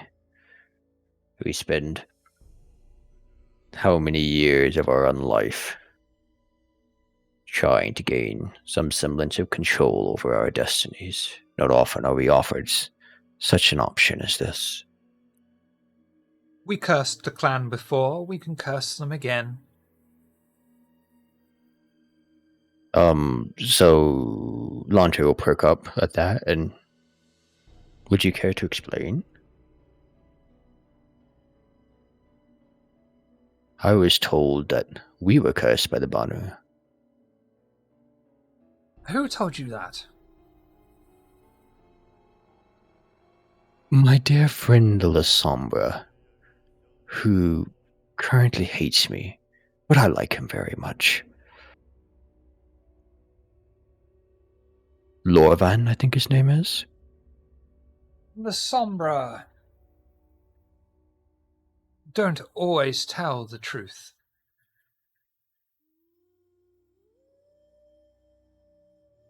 Thank you. This is very interesting. I suspect, should things go right on my end as well, we will find each other in positions to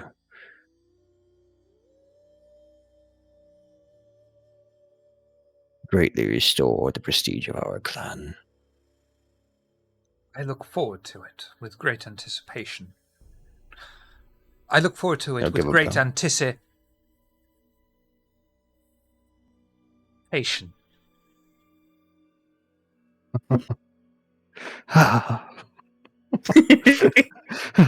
Just give a bow and turn to go. As we walk away, Isaac would muse. It would be quite impressive to see Tremere and Hakata exchanging knowledges regarding their sorceries, blood sorcery and oblivion mysticism. It would make quite a potent combination. Dear Isaac, I suspect your 1,000-year shift will be much shorter come the near future. That would be fantastic. I look forward to coming to the land of the living again. I have a son to find, after all. Interesting. Alright, so we'll walk out the door, and I presume we'll just see Patricia and Violet. I'm still obfuscated. Yeah, Oh, so we'll see Patricia's Patricia. in the vehicle. Oh, you're out in the vehicle. Okay. So I'll just walk out and kind of look about to the left, the doorway, the hallway to the end, which I guess would have felt had a lot of thaumaturgy, but now that Mark's here, I shouldn't intrude upon it. So I'll just call out for Violet. You hear a whisper. You hear a whisper back. I did it. I did. I did it. What did you do, Violet? I won. Come on. Let's go. Fantastic. Let's get out of here. So I guess we'll head out to the car. Yep. Head out through the front door without incident. Technically, I should make you roll for crossing over the wall again, but I think that would be a bit of a dick move at this point of the game.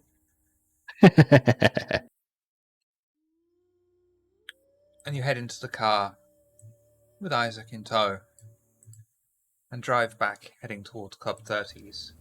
Is there anything you wish to talk about en route? Dear Violet, you said you found it? Did you find the book we were looking for? I did. I found it first. I mean, yes, you definitely did. May I see it? Whoever finds it is logically the one that finds it first. And Patricia's just pinching the bridge of her nose because she's fucking hungry and she's thinking about that drink at Elysium that's waiting for her. And I'm going to take a moment to nod to Patricia and say thank you for understanding and stepping out and giving us the room we needed. Of course. Clan business is it not. What do you say we stop by Elysium first for a drink? Absolutely. But dear Violet, may I see the book these that you found? Got a problem if you're going to Elysium. Oh? They don't serve spirits.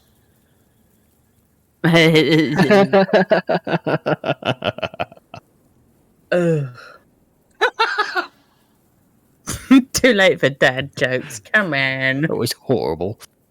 Ugh. Really proud. It's of them, fine. to I'm be not the honest. clan that can satiate their hunger from spirits, so it's fine.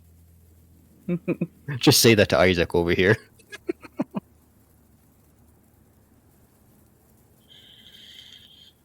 Is my dominance compulsion gone now that I have proclaimed that I've won and I've actually won? Yeah. Oh, yeah. Oh. Can calm that down now. Yeah. Me won, me. I won, me. Yes, won yes. Yes, Gollum. Yes, Miguel. Fine. Then she'll pull the book out from under her coat. I'd like to read this. Will I know what this is, dear storyteller? Do I need a roll for it? Intelligence research or academics. Can I do that too? Yes. Yeah. Patricia, did you say you wanted to as well?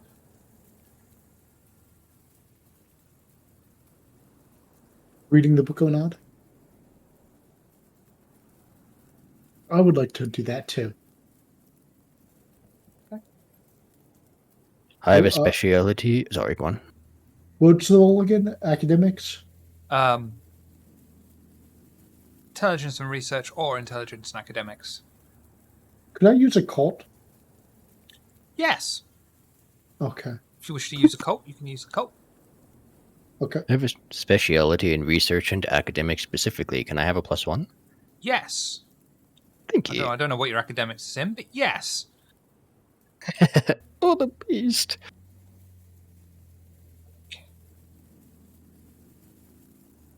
Can I do a willpower reroll on that?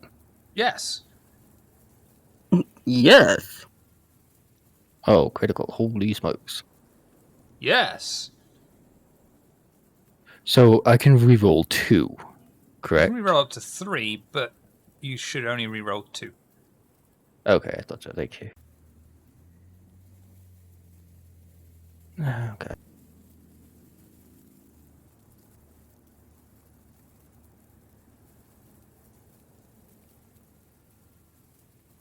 Uh,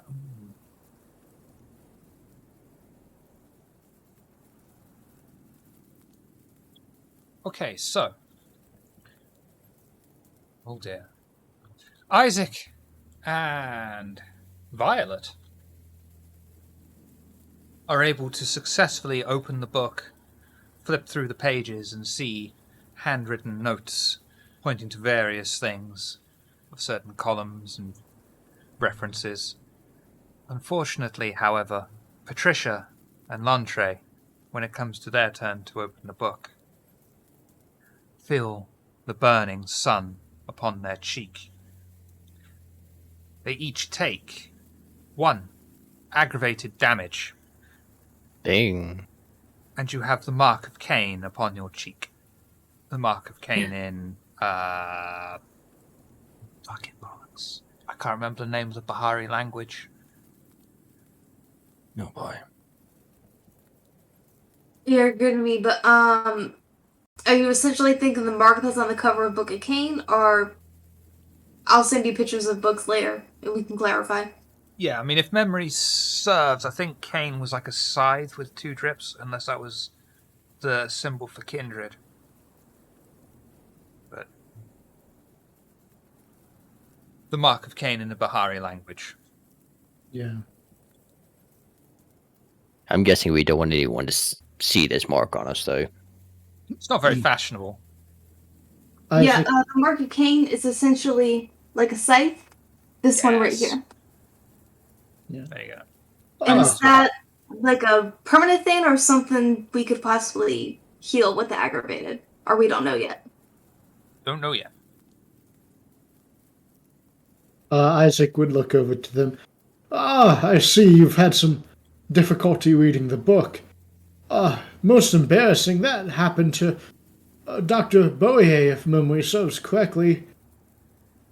Quite the embarrassing mark, I do say. He avoided Elysium for quite some time due to it. I hope things fare better for you two. Violet, I see you were successful in your attempt to read it. It's a most fascinating tome, isn't it? I want to keep it. Can I keep it? I believe Mari of Clan Hakata would have to disagree with that. She would like an opportunity to read it as well. So Mari is very bold to ask for something out of the Chimera Haven. Bold to ask of bold to recover an artifact in an abandoned and defunct haven? I don't see how that would be bold. If Clan Tremere was still in power and still around, then yes, it would be bold. But as far as she is aware, Clan Tremere is no more. In this city, at least. You can't fault her for that. You can't fault her for what she doesn't know. Unfortunately, I cannot give it to her now that I know Of course, you met Mark while we were there. I would advise against that course of action. I think it would be best if you fulfilled your obligations and provided her with the book. What do the two of you think?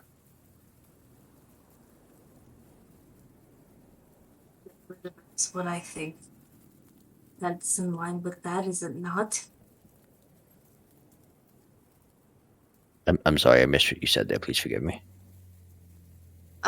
She said, get rid of it. That's what I think. That idea aligns with that, does it not? Indeed. Dear Violet, you said you want to keep it. I am sure you'll have other opportunities as well to find these books. Jesus Christ, stop mansplaining and let the lady speak.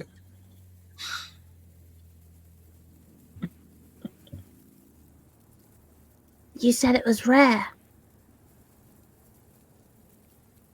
I mean, if you want to keep it, by all means, just in a glove of their hand will go over her left cheek. Just don't bring it around me.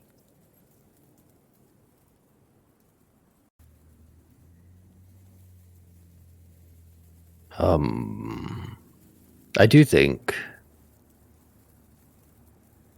that you may are currently interested in a possible alliance between the two clans. Would you be willing, dear Violet, to allow her to look at it, but ask her to return it later?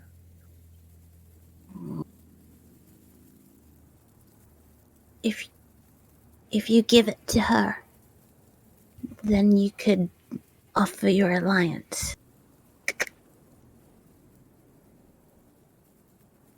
She closes the book Very well. and hands it over begrudgingly. Thank you, Violet. Then I'm going to pull the hood on my head a little bit lower. Because now I've got this ugly mark on the side of my face.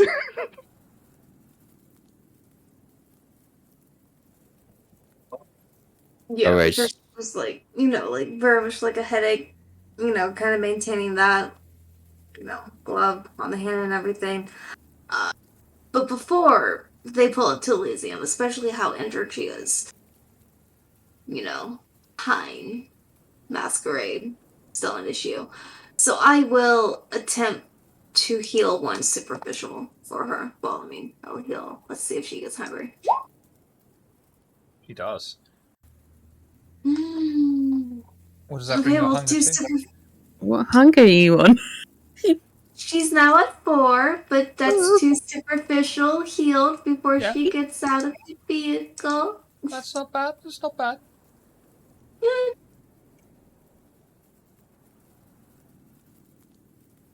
For reference as well, while you have the mark of Cain upon your face, you will have -1 to all your charisma rolls. I was so charismatic to begin with. That includes lying, Ken Daddy. How about smiling? Does it make my smiles better? Probably far worse. Well, I mean, they can't get much worse, so it can only get better. Does that mean -1 to charisma, +1 in manipulation?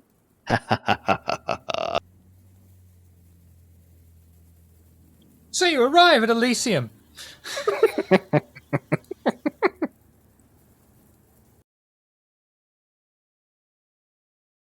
Lantre, as is traditional, impales his own hand upon the entry mark, giving up some of his own vitae to enter inside. Their weapons are once more taken by Nosferatu on the door, and they enter inside, finding it fairly busy this time of night, and can see Pandora and various other kindred. But I assume Patricia would just like a drink, Absolutely, and I'm looking forward to learning how to roll this on D20 on roll 20. Get it for free in Elysium. Well, yeah, but there's the whole Taste of Blood, Hunger 4 roll. Oh, you want to do that? You really want to do that? I mean, she's at Hunger 4. Yeah, I tend to put it in for Hunger 5, and Elysium is fairly safe as well. Plus, Okay. it's around the time we should be finishing the game. Got ya. I always defer to the storyteller on these things. So down to 3? Yes, please. Okay. But I like your enthusiasm for frenzying. Especially in the middle of Elysium. Hey, Lilu. This is Astrid speaking. Touche. Does anyone have any last minute things before we end the game for the night? Do we? No, I don't. We don't. I guess we could just say we drop off the book or whatnot, or we could just wait for next time. I'll let you decide in your downtime as a collective what you wish to do with the book. And we'll pick up from there in about Cool. 2 weeks' time. In the meantime, we'll call it an end to Oxford by Night for this week. Thank you all for coming and watching. Trisha, who are you? What do you do? Do you do things? Let's find out. Yes, hi, I am Astrid Dean, diviner_Astrid on Twitter. I'm trying to get active again on Instagram, but on my Twitter you can find information about how I can do PDF readings. I'm still working on upgrading my tech and getting the space ready so that I can do like face-to-face actual readings. I sell crystals, minerals, gemstones. If you want a handwritten letter from Patricia, for example, if you plan on a stream, let me know which one. I can catch a clip, something like that. If you've ever played with me in one of my character creations for a play-by-post World of Darkness on Discord, you can request one of those if I know any of those characters, stuff like that. I also am working on a very long-term love passion project of mine coming out in sometime January. We're gonna have Tucson by Night based off of Night Road from Kyle Markey and Choice of Games. It's canon. I've lived in Tucson for 7 years now. It's been a long time coming, so just keep an eye for that for the Trinity of the Year. I got some other projects I'm working on. World of Darkness, D&D, can't really speak about it right now because it's a lot of back-end work and stuff like that. But yeah, you can find me right here, right now, for actual play stuff. Excellent, and we're very pleased to have you. And just as a special note as well, thank you to Martlet Games, who was able to put us in touch so we could drag you in here kicking and screaming. If you haven't checked out Martlet Games, Jesus Christ, they do a lot. So do go and check out twitch.tv/Martlet Games. Violet! Sorry, I also went colorblind. Who are you? What do you do? Do you do things? Let's find out. I'm Lady Dart Scarlet on Twitter, and I'm a part of Check These Out, which is a UK-based D&D group and a TRPG group. Come watch us on Mondays. When it's fun and stuff. Done. You'll get better at doing the promos as you get more experience, but it is, yeah. You guys put in a lot of effort on your games. A lot of effort, and it's a good crowd. Do check these out. Lontre has specifically asked me not to give him any kind of acknowledgement or shout out, but please don't be confused. Thank you for acknowledging that. We do appreciate you being here and playing with us. It's a pleasure to be here. Thank you for having me. And I nearly gave you the shout out accidentally out of habit. Now we'll find out whether or not this works. Isaac!